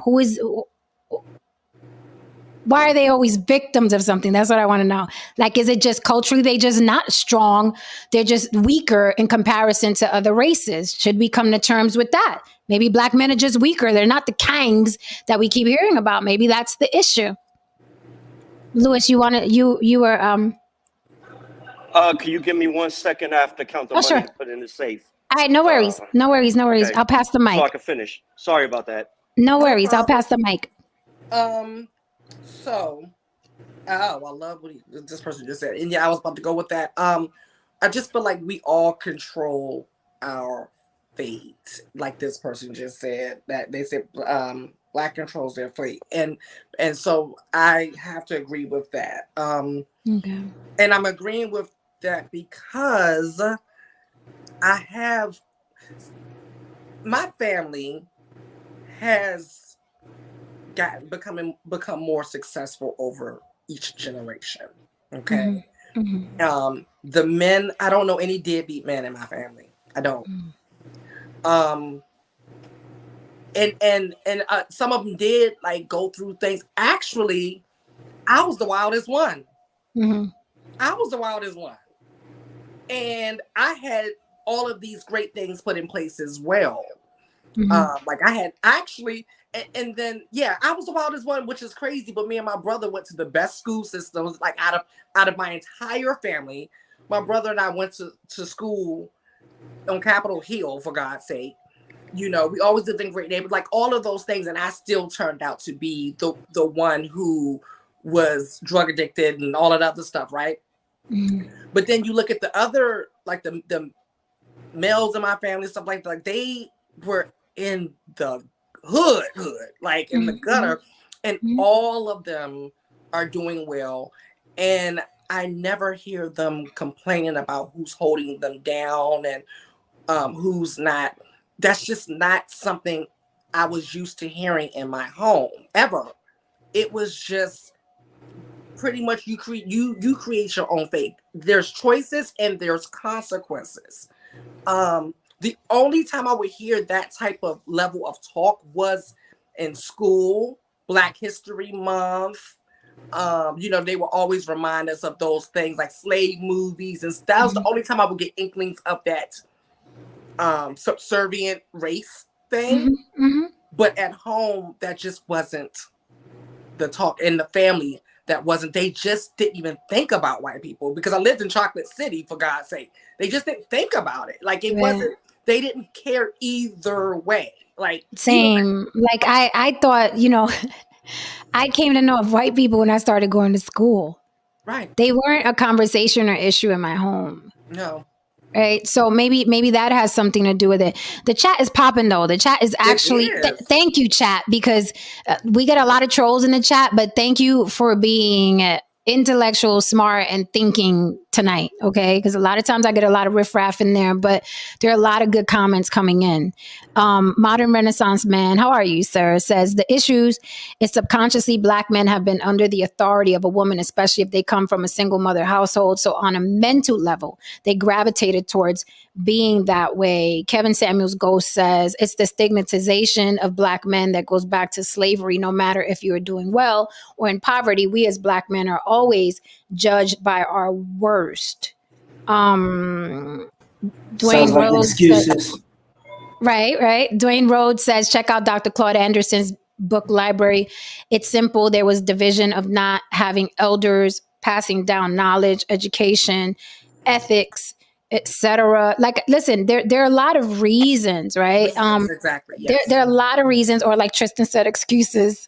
But again, then it begs the question: are Black men collectively just weak males in general? Just like if you go out and out in the animal kingdom, right? The lion is stronger than this animal, and that animal is stronger, and the hippopotamus is stronger than the crocodile. And the crocodiles, is it just collectively as a race, Black men are just weaker? Because I'm hearing a lot of reasons why. It's almost like allowances, or like kind of reasons why they're weak. I keep hearing a lot of that. But unfortunately, there are so many Black men that are kicking asses, taking names, taking care of their families, good fathers, making good money, doing the damn thing. So, is it just a tribe thing, right? Because I know people think Black people are monolith, but if you go to Africa, this tribe don't fuck with that tribe. And that tribe don't fuck with that tribe, yet they all have melanin. So is it just that in our country, there are just different tribes of the haves and the have-nots of black men? There are black men who will always find an excuse and, you know what I mean, refer books to you and, no, but this happened and we don't have the elders and the single mamas and that's why black men are blah, blah. Then you'll have the black men that are like, it's excuses. I pull myself by the bootstraps. I'm doing good. My family's good. I got a child. He knows me, blah, blah. Is it just a different tribes thing that we're talking about? Because we can't say collectively, because we all know black men that are doing the fucking thing. We're related to them. These are our friends. So what are we talking about here? Are we talking about a certain demographic that's constantly like, well, because of slavery, right?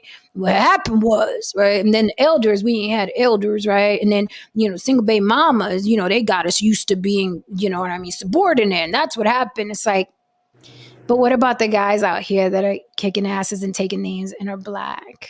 Exactly. How do we rationalize that? How do we, you know what I mean?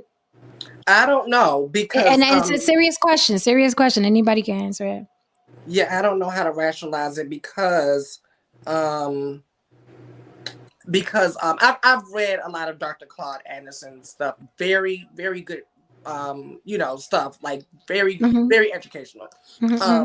And I mean, yeah, I would, suggest to read it as well, except that people will take things like that and then use them as excuses.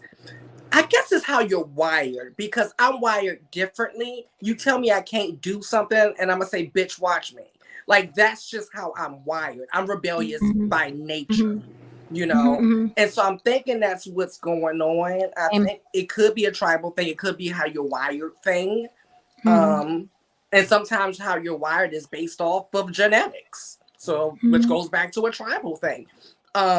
Because that's just never, I don't know, that's just not something that I've never looked at. I've never bought into it. That's what it is. I never bought into it. Okay. How are you, sir? Haven't seen you in a minute. Thank you for pulling up to the Blizzard. So you guys were popping in the chat. Please share with us, because Louis Conyer, I think he had to go do something. Hey, go ahead, MRM. Hey, RMR. RMN. RMN. Yes, I got it. I'm bad with acronyms, but I got it. Uh-oh. No sound. No, you got it. You saying we can hear you. We Really? Waiting on you. I couldn't hear him. Oh, I could hear him. Oh, now I can't hear him. Now we can. Okay. I heard him say no sound. No, that but was then me saying no sound. Oh, I thought that was him. I was like, all right. And for the person, I knew somebody was going to say this. I meant to clear it. Who said that? Who said that? Right. The comment you're about to address. You know what comment I'm about to say, right? Yes. Come the fuck on. I'm not saying that there was no slaves. What I'm saying is I never bought into the excuses. What I'm saying is that I agree with everything that y'all saying about the red line and this and the oppression and the slavery and the all of that shit. I agree. I'm not contesting any of that. I'm just saying I never bought a ticket to any of those excuses, right? Like, in my personal life, I have a long list of plausible excuses that I can pick from at any given day not to be successful. Trust me, you all, I do. Okay. And I just choose not to pick from that list every day. Every day I have a choice, and I mean, I'm not going to say every day, because there's some days I might pick from that goddamn list. But I'm just saying, the list is there, okay? And the list is there for all of us, right? And that's all I'm saying. I just choose not to go to the list. And I feel like a lot of people live on the list of excuses of why they can't be successful. That's a good one. They live on the list. Can we hear you now, MRM? Can't hear you. Can't hear you. No, you are on mute. You are on no te oigo.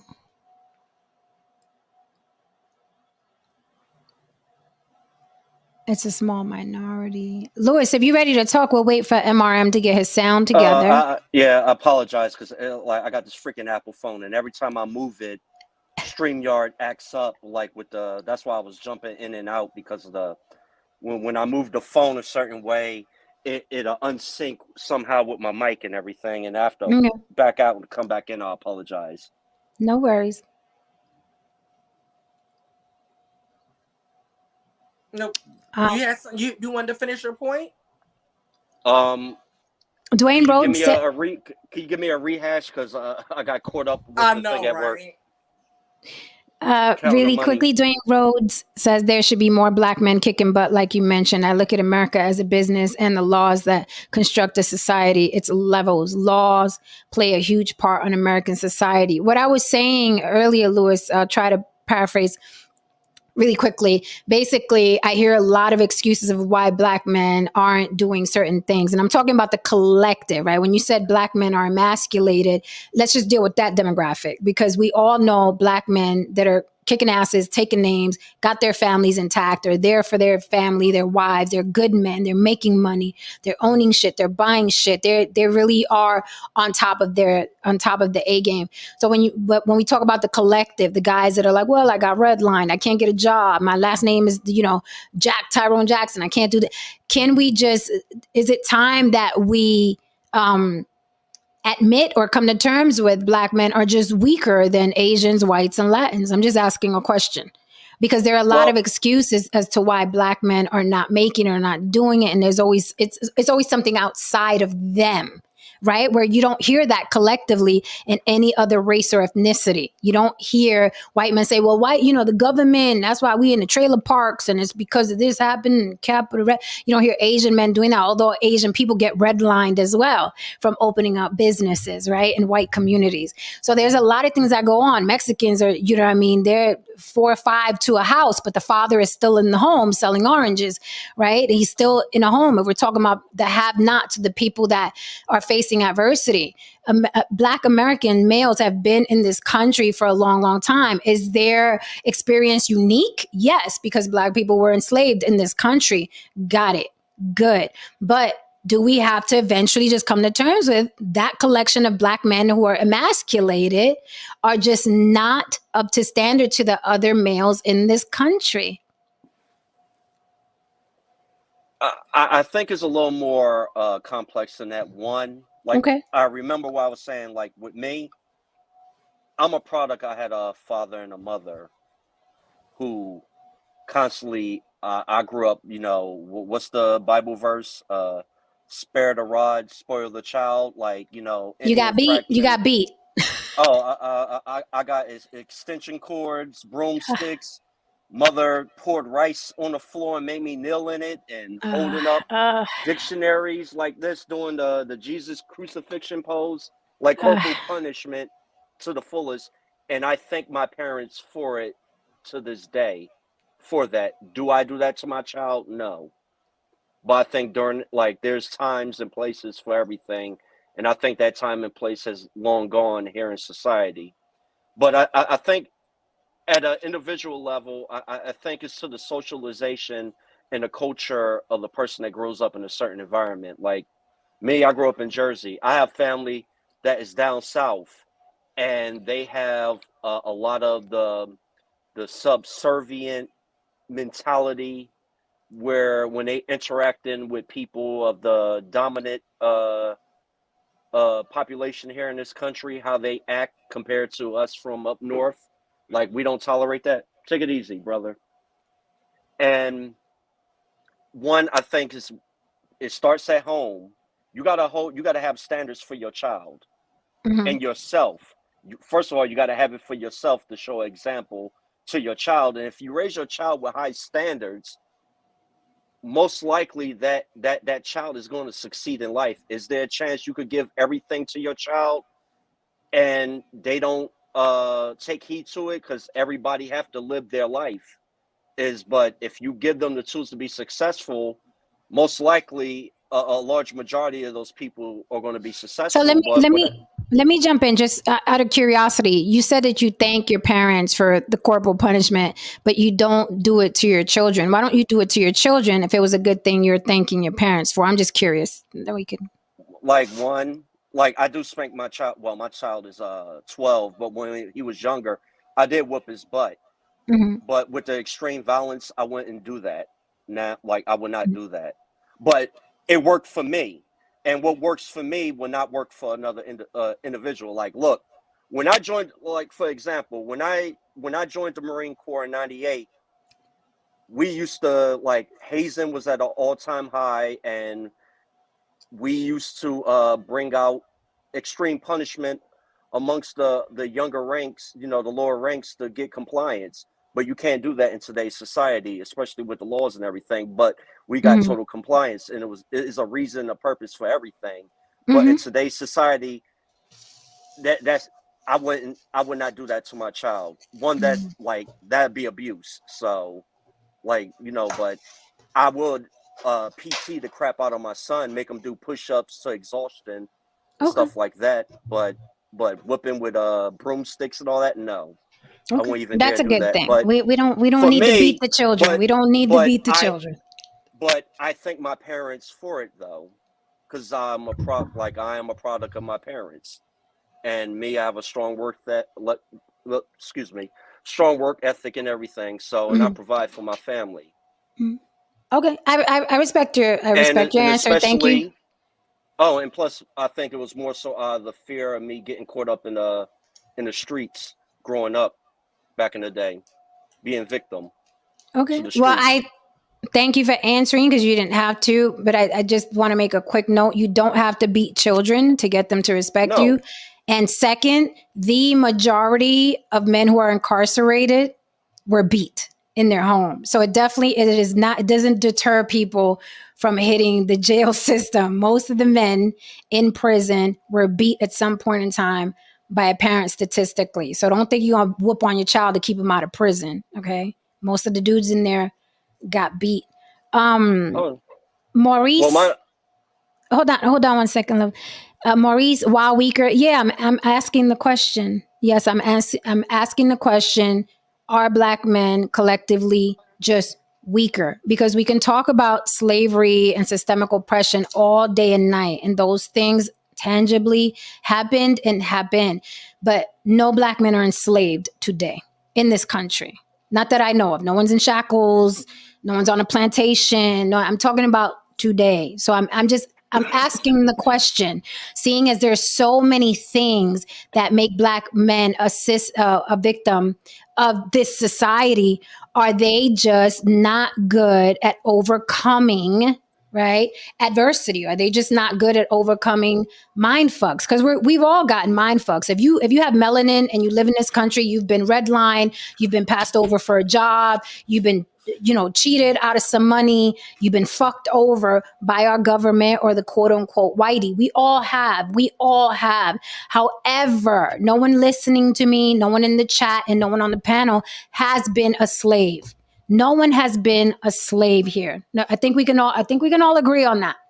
So I'm just asking the question. When you say that Black men are collectively emasculated, who's emasculating them, and why are they allowing people to emasculate them? Because that was the statement. Black men are emasculated. Who's emasculating them? Especially when there's no force. That's my question. We're having a conversation. MRM, can we hear you now? Can you guys? Yes. Oh Loud my and clear. goodness. All right. Loud and clear. All right. Yeah, I've been listening for a while here. Shout out to the panel and everybody in the chat. Hello, friend. Yeah, I hit on this a lot when I go out and speak in the community, and there's a bunch of different variables that can come into place, but I made a comment in there that you read off earlier. What makes them weaker initially is that if they have a great amount of Blacks that don't have a father in the home and they're being raised by the mother, everything that they learn from like nonverbal cues, like the mother, how she responds to things, how she reacts to things, they are picking that up. And whether you don't have to, you don't have to sit the kid down and teach them and say, okay, this just happened to mommy, and mommy's getting ready to react like this. No, the kid will see you in the situation, and however you respond to that situation, they're only going to be able to emulate what you did if they happen to encounter that situation as well. So what I'm saying therefore is that a lot of men that have come up under women, subconsciously, they already have it in their mind, even if they don't want to. They have it in their mind that I'm supposed to be ran, and the authority is supposed to come from a woman. And so if they do happen to get older, we hear these words like men that are simps, like men that are weak, men that seem like I can't get my woman to be submissive. Well, how can they be when these men seem like they've always been submissive to a woman all their whole lives? So even if they talk and say that, subconsciously they will revert back to what comes to them naturally, and that's being under a woman or ran by a woman. I don't mean that in a bad way, but I'm just stating the fact as it is. The other thing is the reason why, like when you said there's no slaves or like that in 2023. So what are we talking about? How come no one is progressing? Well, the trick behind this whole ordeal is nobody is showing them the way. See, it's amazing that when we go into these spaces, and I'm not talking about YouTube, I'm talking about when I go to speaking engagements, they're saying these same exact things. So I'll say to them, has anybody even showed y'all like what's on the other side of this door? No, because I heard that on the other side of that door, man, people be over there. But have you been?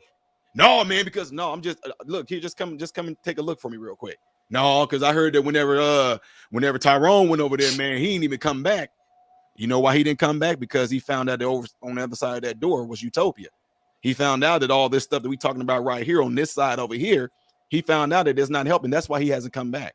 Same exact thing. Why haven't I come back to the hood? You think after I got out of the ghetto, out of the projects, that when I got on this side and seen how things worked and that I seen that all this stuff was bliss, what they're telling us here, you think I'm going to come back? No. So what I'm saying therefore is that everything that you was just saying, and you wonder where it's coming from, it's being regurgitated and repeated through media, it's being regurgitated through politics, it's being regurgitated and subconsciously put in our minds through movies. I mean, they're inserting it in almost everything you watch. Sitcoms got it in there. That's why we can't get ahead, because of white people won't. I mean, it's so many things that it hit people on a subconscious level. And the reason they do that is because they know that subconsciously you can have no control over that. You're going to act it out whether you want it to or not. That's the powerfulness behind hitting people subconsciously, because you have no choice but to go out and emulate that, even if you don't want to. Your brain, like music is one of the few things that can stimulate the hemisphere. Fear, when you become fearful, when you become angry, it opens you up, and that stimulates both sides of the hemisphere. So whatever message that can be pushed while you're fearful, while you're angry, and while music is playing, your brain has no consent on what message is being put in it. But then you find yourself acting it out. Like some people say, you know, I don't know why I did this. I don't know why I did that. I always say I would never do this. Then I find myself doing it. I always say I'll never do this or act like this or talk like this towards my kids. Then you find yourself doing it. It's because it's been put in you subconsciously. So collectively, if you say, are black men weak, emasculated, I would say collectively, I would say yes. But the trick behind that is that nobody is showing them this is the answer. What we like to do is keep on repeating what the problem is. Okay, so that, I mean, no, I just want to respond real quickly. Thank you for that well-informed reply. But then what do you say to all the men who are growing up in the same society, watching the same sitcoms that are perpetuating the stereotypes, and they're out here being like, people in the chat was like, oh, black men are lawyers and entrepreneurs and doctors and business owners and real estaters and moguls and millionaires. And then what about them? Did Clarence parents come from a very good marriage and that's why they're doing it? Or they just pull themselves up by the bootstrap and no one had to teach them, spoon feed them what life is? I think survival, no one has to teach you survival. Like, I think even without any stimulants, you know, you don't work, you don't eat. Right. That's humanity 101. You don't work, you don't eat. If I stick my dick in this woman, a baby may happen, right? I don't think no one needs to teach you that. What is this constant? It sounds to me, honestly, like coddling. Like you have to, let's spoon feed you 25, 35, 45-year-old men. I discussed this yesterday where 40 and 50-year-olds are running around on YouTube looking for leaders. So it's not that they don't have the wherewithal to look for leaders. They are choosing to follow the teachings of Kevin Samuels. They are choosing to follow the teachings of these ass backwards fake dating coaches telling you what women aren't, what women should be. That's a choice, because before, you know, YouTube blew up with these dating coaches, there were libraries, there were documentaries, there were schools, we're in the age of information. So when again do people stop blaming? And this part here isn't even like a race thing. This is people in general. Okay, Latin, white, Asian, whatever. When do people stop blaming outside forces? Well, I'm getting redlined. Well, you know, they keep perpetuating the stereotypes. What do you say of men that went through all of that with the single mother raising them and did what they had to do? you mentioned, I forget who it was. Someone mentioned a tribe type deal. I do. Okay, Yes. so you are right about the tribe, but the tribes that we're dealing with over here, which I come to discover, the tribe that we're dealing with is a mentality. So what I'm saying therefore is this: I was a part of that projects, ghetto minded. I call it a hood type thinking mentality until I got on the other side and seeing how these people that are doctors, business owners, entrepreneurs, the whole nine, until I got with them, other men, and saw how they moved, how they thought. And I butted heads with a lot of stuff. I was making up excuses. I was regurgitating, repeating what a lot of you hear in the spaces of social media, spaces of school, and all the reason why this happened because they the white people or the systemic racism and all that, and they're looking like, bro, stop. Okay, what do you want to do? I'm like, okay, I want to be a doctor. Okay, well, this is how you do this. You have to do boom, boom, boom, boom, boom, boom, boom, boom, boom. I never got told that. I was just told, nah, that don't work for black folks, man. And automatically when that happens, you automatically get discouraged. So why even try? So when you mention also that what are these 30 and 40-year-old men doing, seeking out these so-called possible, dating coaches or gurus or whatever like that, you know what it is?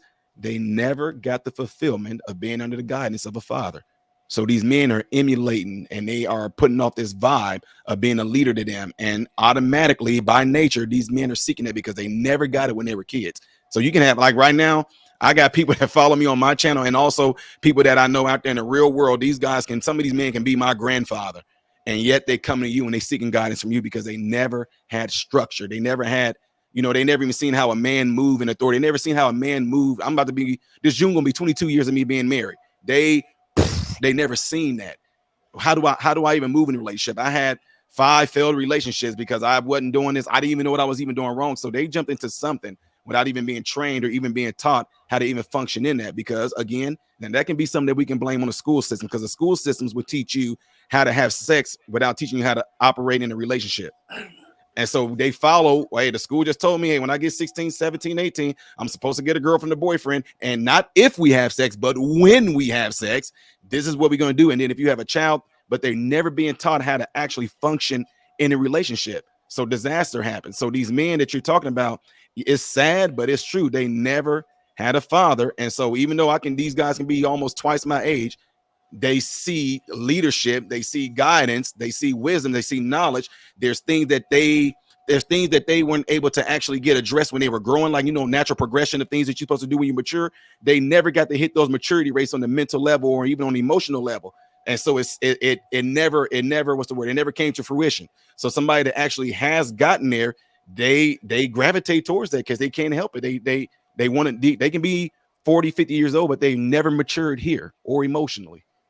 Like a mentorship. I want to go back to the tribal thing and the mindset thing, because I was just thinking as you were saying that, like, and I say this a lot, my family's very close. I have a large family and we're very, very close. And I'm talking about not just the immediate mother, father, brother, sister type situation. I'm talking about the aunts, the cousins. Like my cousins we're more like siblings than anything.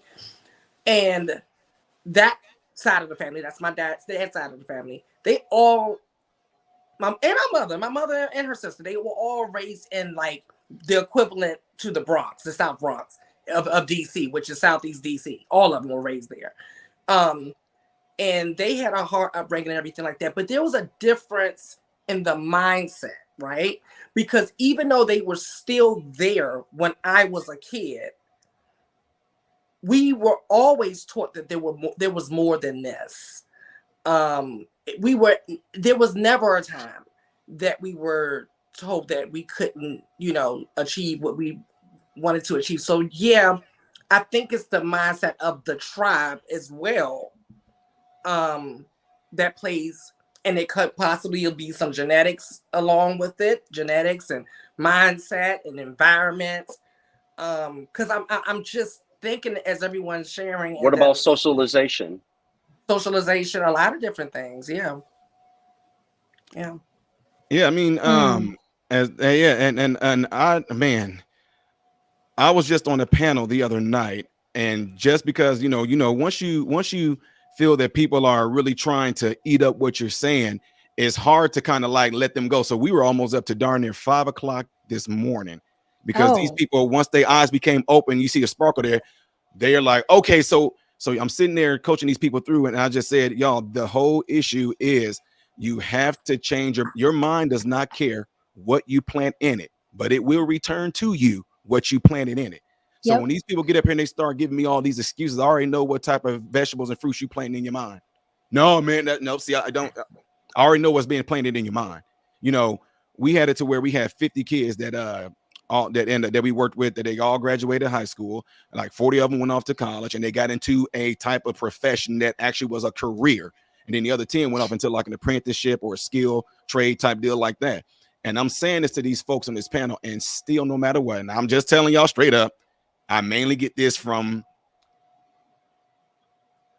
I don't even know if I can say it on Negroes. Let's just say that. I mainly get the biggest pushback every single. No, I mean, because it worked for them, that don't mean it's going to work for me. Oh, I hear that a lot. I hear that a lot. Just want to keep on giving me excuses. And that's why you get to a point to say, do you want to be successful according to your standard or not? If not, I'm not about to waste my time and argue back and forth with you, because all you keep on doing. Isn't that more what it is than slavery happened, whether or not somebody wants it? And again, this is not race specific. At the end of the day, when Black men don't make it out the hood, when Black men get caught up in the system, it's automatically blamed on slavery or systemic oppression. But I can show you, a myriad of people from different races and ethnicities that live the exact same way. We know them. We're related to some of them. They are always the fucking pessimist. The system is after them. Their mother did this. Their father did this. Why is it when Black men do it, why does it have to be connected to slavery or something outside of them, something dramatic? So it's like having a bigger excuse, a more important excuse. No, either you want it or you don't. I know white people like that. I know Puerto Rican people like that. I know Asian people like that. Okay. It's like, why isn't that the reason?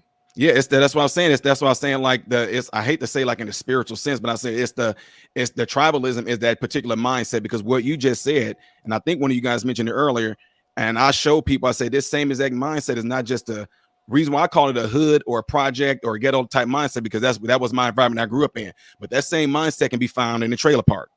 That same mindset can be found in the backwood hillbilly person. And now, I'm just going to continue just chop trees down, but I ain't cut out for that college stuff, man. They told me that people like me don't belong there. It's the same exact mindset, you know? So, it's socialization. They've been socialized like that. Yeah. And that's what I was going to say right there to that. And it's, you know what, also, Jenny, is that they're giving the excuses. You know what I mean?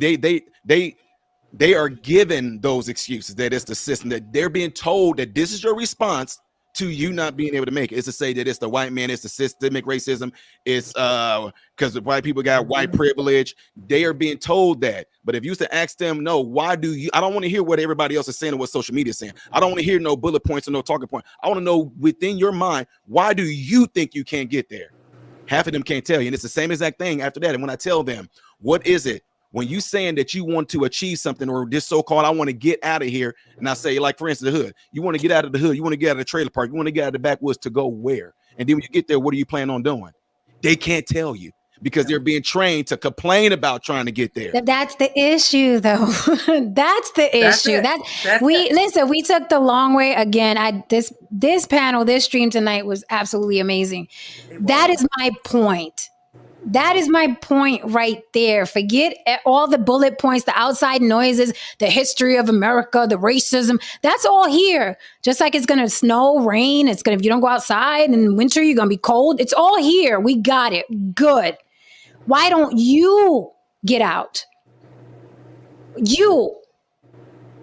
Because, and what makes it worse is that so many yous have gotten out. I grew up in the same conditions, the South Bronx, funerals every other month, teenagers getting killed, selling drugs, doing drugs, having sex, having teenage mothers. I grew up around that. My father and my parents in the same environment. So it's like, why weren't we on the corner selling ass and doing drugs and sticking needles in our arms? But then people will say, well, just because you did it don't mean that everybody else did. Exactly. Okay. Exactly. All right. I heard MRM say that when I walked away, and I was like, because I've been mentoring young people for a long time, and that is a common thing. I hear that more often than not from the people that I mentor, and of all different ages as well. But that is like a common thread of this pessimist, I can't do it attitude, which is, and I like when you talk about the subconscious thing. That's why I gave up on any type of oppression reminders, slave movies, the typical Black History Month type of stuff that they will push down our throat, like all of that oppression reminders.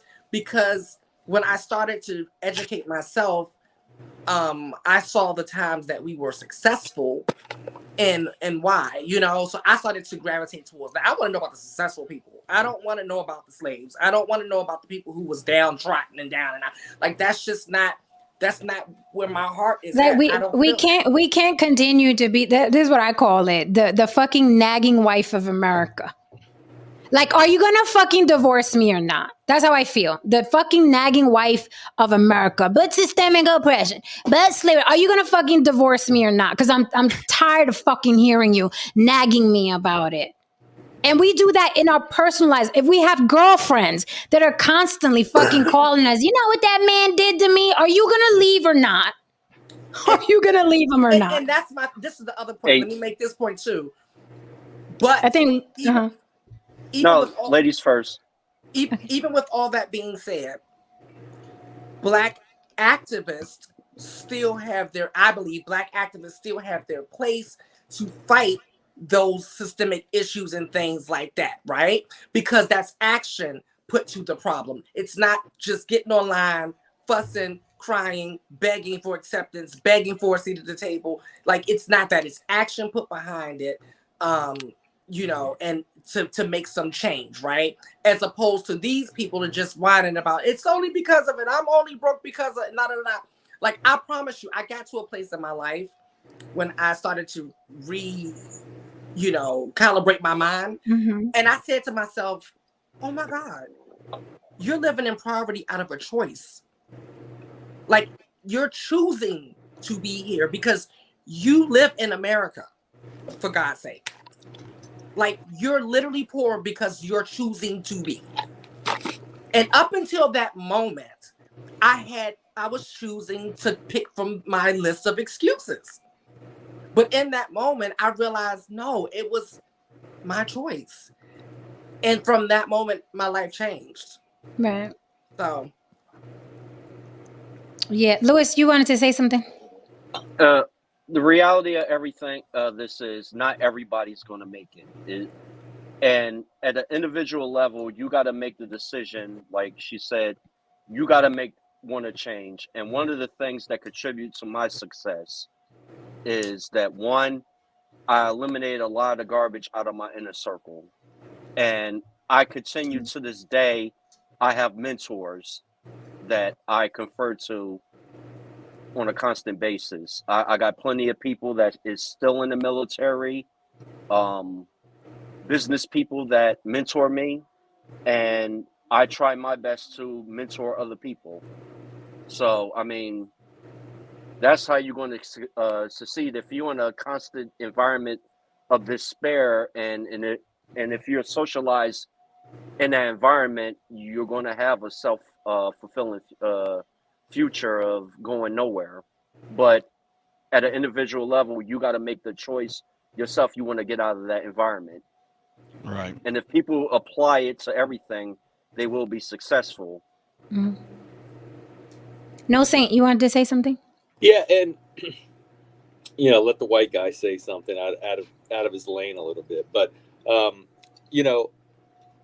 there is something to having a built-in excuse, because as in general, people, it's kind of, if you don't have that, then who you got to blame? You have to blame yourself, and nobody wants to blame themselves. It's like a guy last night saying he's a good-looking guy because he doesn't want to say he's ugly. You know what I mean? He doesn't want to say he's average. Nobody wants to say that. But what I want to say is, shoot, I lost my point. But yeah, I lost my point. It was something he was talking about that reminded me something that I can't see his name. What's his name? Lewis. The guy that was just talking. Lewis. Yeah. There you go. Okay, Lewis. So yeah, I mean there are, okay, now I remember what I was gonna say. So for me, growing up in the cult that I grew in, we were always preached that the doomsday was coming. So I had an excuse. Why do I have to do this when the end of the world's coming? Because we were taught the end of the world is coming in the next 5-10 years. So I was like, well, why am I doing it? It actually pushed me back. I mean, it a couple of years. I've lost a couple of years because I was just like, why do I have to work hard? Why do I have to do this schoolwork? The end of the world's coming. So if you live in something like that, I'm sure you lose people in that oppression thing, like, and not that oppression isn't real, but if you give somebody a built-in excuse, they may use it, or otherwise, if they didn't have that, they might not do that. You know what I'm saying? That's just the one man's opinion. But Kevin Samuel says, I get what you're saying, but how do you deal with the perception of others, non-blacks? Even if you become a success, you still have to carry the stigma. We are judged by our worst. You can't ever shake that. Who gives a fuck? But I'll let somebody be more eloquent. No, that was, I'm just like, you took my answer. See, yeah, it's like the minute you say, the thing is like, and there's nothing against that person, but again, that right there alone is the mentality that I'm talking about. The minute I hear somebody say, look, I get what you're saying, but I turn off. I don't hear nothing else. I'm done. I already know you about to give me some shape, form, or fashion of an excuse. Again, we know we can't save everybody, but there are ones out there who actually have it in their mind and it's in their heart that they don't want to be in a predicament that they're in and they want to get out. Those are the ones that when I speak this stuff, when I say this stuff, if it falls on those ears and I find these people emailing me, job well done. But the ones that want to sit back, man, no, because just because I see, I don't care. You say what you're going to say. I don't care. I'm not dealing with you. I'm dealing with the ones who want to come over here and do it. That's my focus. So what I was going to say is that, in medicine, whenever which a lot of people dealt with certain things throughout life, you got something that they call symptoms. I got a headache. I got this going on. I got some shortness of breath. You go see somebody in medicine. What do? I'm going to prescribe you this. Now, here's the issue, though, and I'm just letting I know the AMA gets mad every time I do this. But anyway, what happens is this. We're trained to give you medicine to treat your symptoms, but we're not giving you something that's actually treating the issue that's causing the symptoms. Never. So what I'm saying that for is that when we give you the medication to treat your symptoms, those symptoms might go away, but it didn't get rid of the problem. So you think that it's fixed because you don't feel it anymore. But then the minute you stop taking the medication, it came back. No, it never went away. It's just that we were giving you something to mask the real issue. So what I'm saying that for is that when I tell, and a lot of folks, and they hate hearing this, especially when you get onto these, and I mean, when you get into certain panels, I tell them, y'all, we like to keep on talking about these symptoms. We know about, like you mentioned, Jen, we know about single motherhood. We know about, I didn't have this. We know those are the symptoms. Are we going to keep on complaining about the symptoms, or do we want to get to the nucleus of the problem that's causing the symptoms? Oh, here you go, man. That's the thing. Y'all have been subconsciously trained to focus on the negative. Even when the news come on, the first thing the news want to hit you with, and they get you subconsciously, they tell you the bad stuff.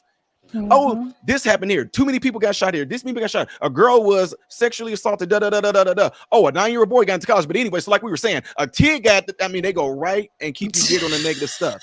You know what I'm saying? So that's what I'm trying to tell people is that the answer to this is, and I know I'm kind of going a little fast, but I keep stuff around all the time. I got multiple notebooks. I'm writing notes down and stuff all the time because I tell my mentees to do this same thing. What is it that you want to do? What is it that you actually really want out of life? Whatever it is, let's work towards that. That's but no. What do you want? Write down what it is that you want out of life. Write down what it is that you want to be. Write those things down. And if you got like a sticky notepad, I tell people, Write it on several different, write the same exact thing on several sticky notepads and put it in a place where you always see it. Put it in the mirror in the bathroom, put it on the door when you're leaving out, put it on the door on the opposite side when you're coming in. So it can be put into your subconscious that this is what you, not what everybody else is telling you to want, but what you actually want. And whatever it is that you want, let's figure out how we're going to get there, because you can get there. We just got to figure out how to get there. And it's not hard. See, but nobody wants to hear that. People want the, oh no, man, see, because I know a dude I knew, and they, who's they and where are they at? Where are they at? It's like the comment, like people gonna have this perception. What people? Who are these people? And why am I? I mean, that's what I'm saying. And why am I going to focus and worry on them when I'm there? I made it. I've done it. I got the family. I got the home. I got the vehicle. I got that. Do you want it or not? But I'm just saying, people might look at you and think, I don't care what people think of me. I don't care. But then that also comes from a place too, where it's like coddling. You want to be coddled. You want to live in a bubble. You want to make it. And even when you make it, you still don't want to be looked at a certain way. It's like you want to be coddled and babied throughout your life. And that's not humanly possible as long as you live with other human beings on the planet. People are always going to look at you a certain way. That's humans being human. But that, taking the notes, I just wanted to qualify that works, because when my daughter's almost 30 now, but when she was about 7 or 8, she wrote me a little letter. It said, Mom, please don't ever get old. I framed it. It is on my wall in the mirror. That's what I look at every single, and I'm like, so when people tell me like I look good for almost 50, there you go. My daughter wrote me a letter. I read it every morning before I leave. I love that. It's very powerful. It's powerful. And writing with the actual utensil, not with one of these. Yes, that's why I said get a sticky note. Yes. People think I'm joking. Hey, Jen. Yes. Hey, I'm about to leave. Okay. Take it easy. The 2 books, Tragedy and Hope, and When China Rules the World. Hey, I put a book in the chat if you want to go look at it too. What's the name of the book? Let me look at it again. It's The End of the World is Just the Beginning by Peter Zeihan. All right. Yeah. It's a pleasure. I love it. Be interested in it. Yeah. Thank you, Louis. Please come back. Insight, Louis. All right. Thank you so much for sharing. Night, I feel like I'm back in school in my smart class. Hey, everybody! I feel like I'm back in the honors, guys. Hi. This stream has been like one Good of the to best see streams. ya. It's been one of the best streams because, like, from the beginning. Yep. I'm walking away with some things to mull over. Like, I really am. I'm walking away with some good stuff to mull over. And that's how it should be. I mean, a lot of times I tell people, like I'm telling y'all just don't know. If I was to show y'all some clips, you can just see, like, I go in there and I say these things of uplifting things. Oh, we've seen what happens here. Okay, so when you go in there and say, hey guys, this is what we can do to fix that, you just see no. Yeah. Oh no.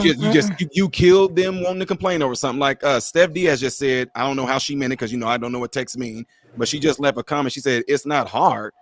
See, that's the trick right there. And I tell people this. Like people say, how hard it is to to get in college or go through med school, whatever like that. And now when I drop it on them and say it's not hard, it's just time consuming, that changed the whole perspective. So when I give them an example, and I say this, I say, now I was married. My wife is already out of college. I was just getting out of high school. Okay. I said, but I took care of my family still. My first son came, my first year in college, my second son came. I said, because I was on a full ride scholarship, I would go to school from 7 a.m. I would be done at noon. I would have a break for an hour. We had track practice from 1 o'clock to 3 o'clock. And then I would go and work at a furniture store from 3:30 to 11. I would come home. My sons, they had these weird sleeping patterns. One would be on my leg like this, and I'm sitting there rocking him to sleep with a book like this, while the other one's in this little bassinet, and I'm doing like this while studying, And I said, I repeated that. I said, now, when you hear me say that, people are like, man, golly, that was real. And I tell them, no, it wasn't hard. It was just busy. It was just time consuming, but it wasn't hard. And that's what I want to try to push through people's head. Whatever it is that you want to do, especially if it's something that you desire to do and you want to do and you love to do, it's not hard.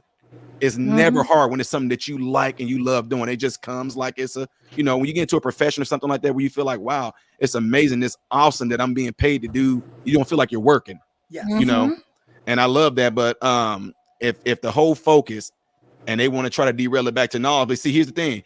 Our communities are messed up because we don't. Okay, nope, y'all. Look, this. If y'all want to continue on that, this is where I'm going to sign off at, because I'm about the solution and coming to a conclusion. I'm not going to keep on dwelling on this and staying there. Can't do that.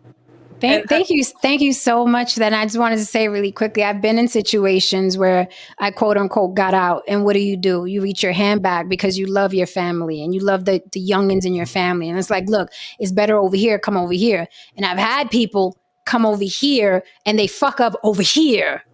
So it's a mentality, and then they end up going back. So you can't save everybody, and it has nothing to do with slavery. Sorry, guys.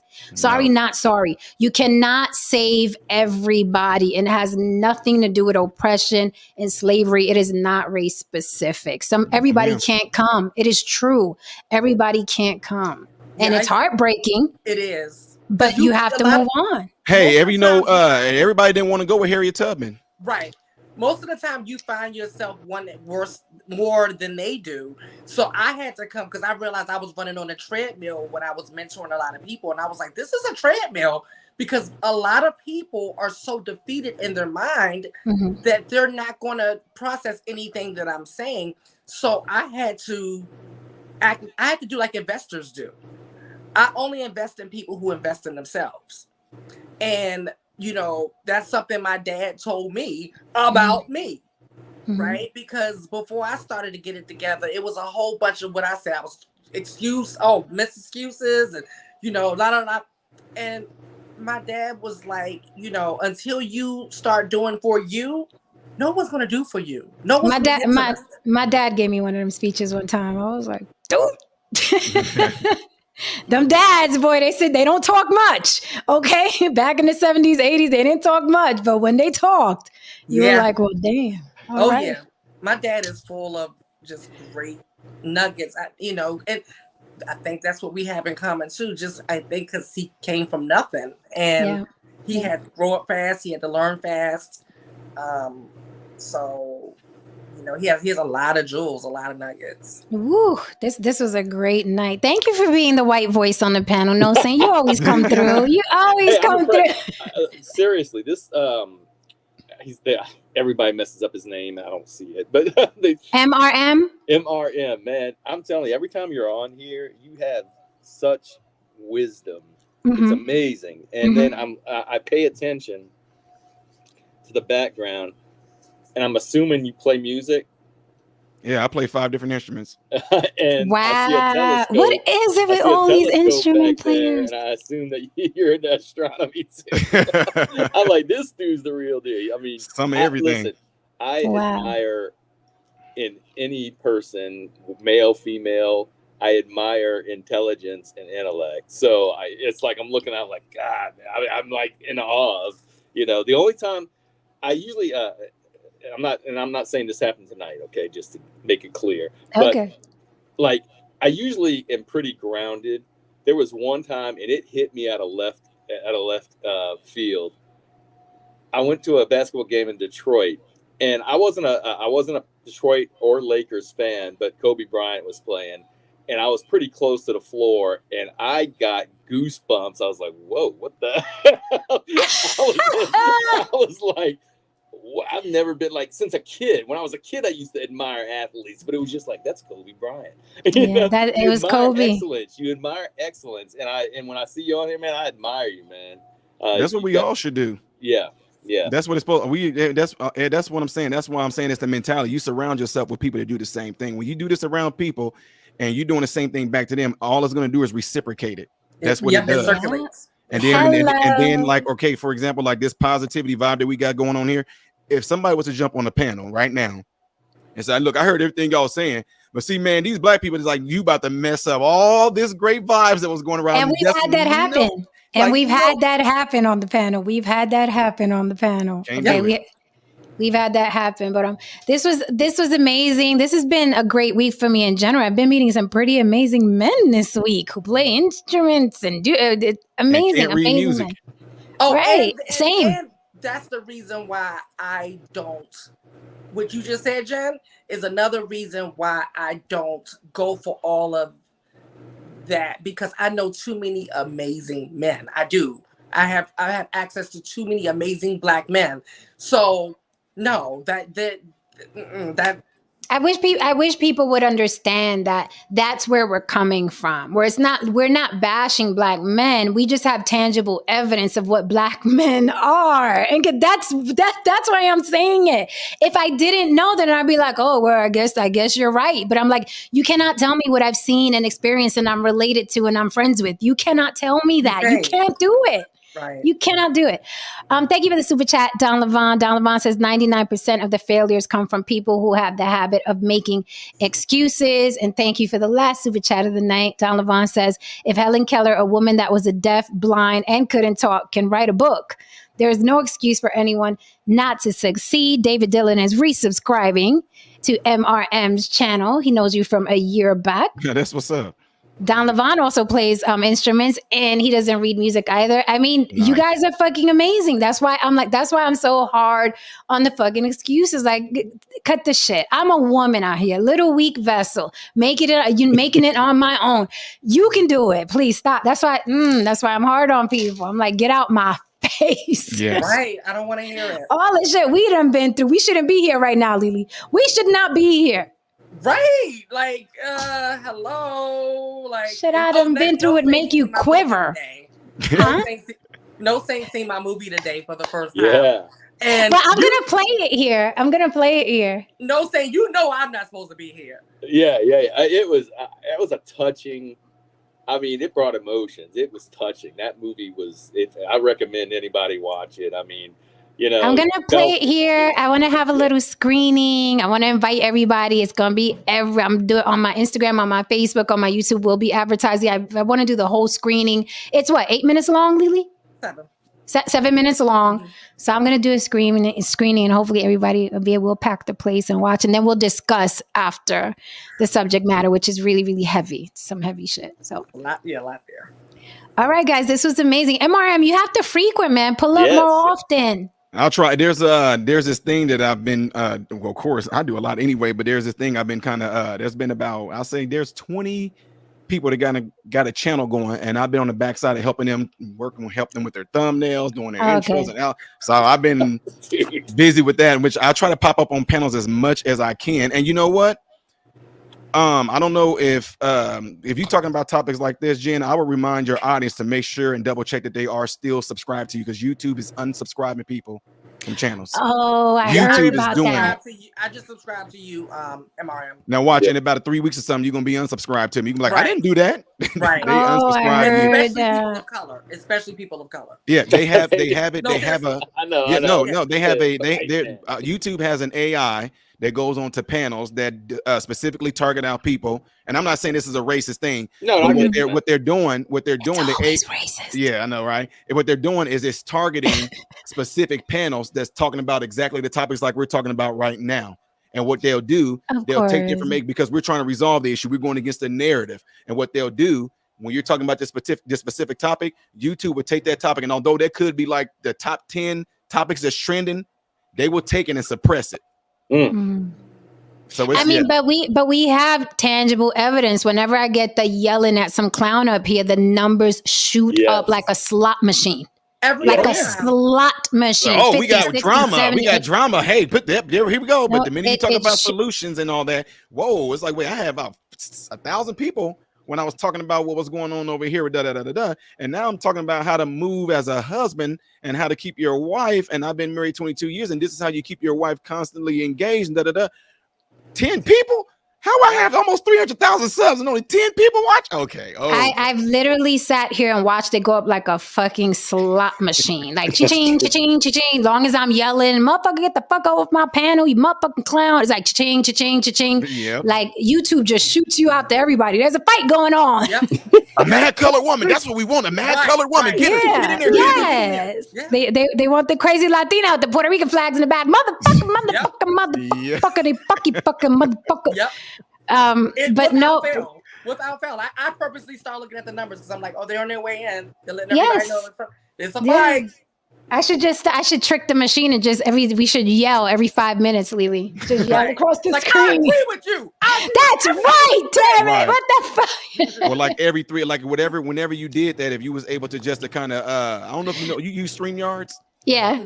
You know, in StreamYards, they have it available now to where you can go and find like a special place where you might have been doing something like that, and you can just clip it. And so, oh fuck, I didn't know that. yeah, I gotta and check. it's a good way. It's a good way, and that way you can. They're actually by clipping those certain segments that you know that you might have kind of spoke some, some gems or whatever. You can clip it, and it'll automatically say if you got like an Instagram or something like that, they'll say we'll send it to all those platforms as a short.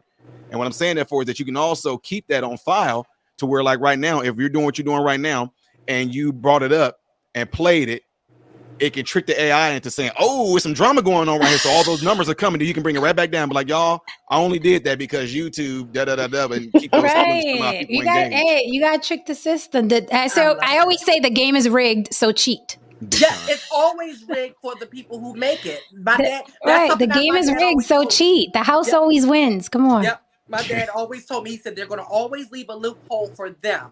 But as soon as too many of us find out about it, they're going to change it. But there will always be a loophole for them. You just got to find what the new loophole is. No, Don. The AI didn't delete Glenn's channel. Glenn was going after people, and someone clapped back. He was going after people who had time. Some people. That's why I don't bother with the B, because people have time. They have time to fuck with you and do all kinds of shit. Anyway. MRM, please come back. And if you want to listen, if you ever want to come through and speak about a specific topic, whether it's keeping your wife happy, your relationship, whatever, hit me, please. Come back. For sure. Okay. You are welcome here. Me block is Sue block. Yes, I always enjoy your commentary. Yes, very much. Yeah, especially after last night. Woo! This was good. This was good for today. It was. This was good. This makes up for last night. Nice. No Saint, do you want to take us out, substitute teacher? I know you don't do it like Tristan, but I know I'm never going to be as good as Tristan. I don't have quotes. I don't have Mr. Holland Opus picture or anything like that. It's all right, No Saint. We know you're the substitute. It was a great show. I told you yesterday it would be a great show on the Block with Jen. Tomorrow's Freaky Friday. Show up. Also, subscribe to Lily. Subscribe to MRM, which I'm about to do right now myself. And if you're not subscribed to Jen, subscribe to Jen. Love you all. Class dismissed. Good night, y'all. Good night. Good night. Bye. All right, guys. Was that not amazing? If you're still here for any reason, please hit that like and subscribe. Don't forget to support the channel on the Block with Jen Cash App. If you're catching the replay, come back tomorrow. You already know how we do, baby. Freaky Friday. All the freaks show up on Friday. And I think Mr. Justin is returning. You know, Mr. Justin always got the mutts, okay, on sex, love, control, domination, making men more dominant. So maybe he'll pull up tomorrow as well. Okay, he's usually here on Freaky Friday.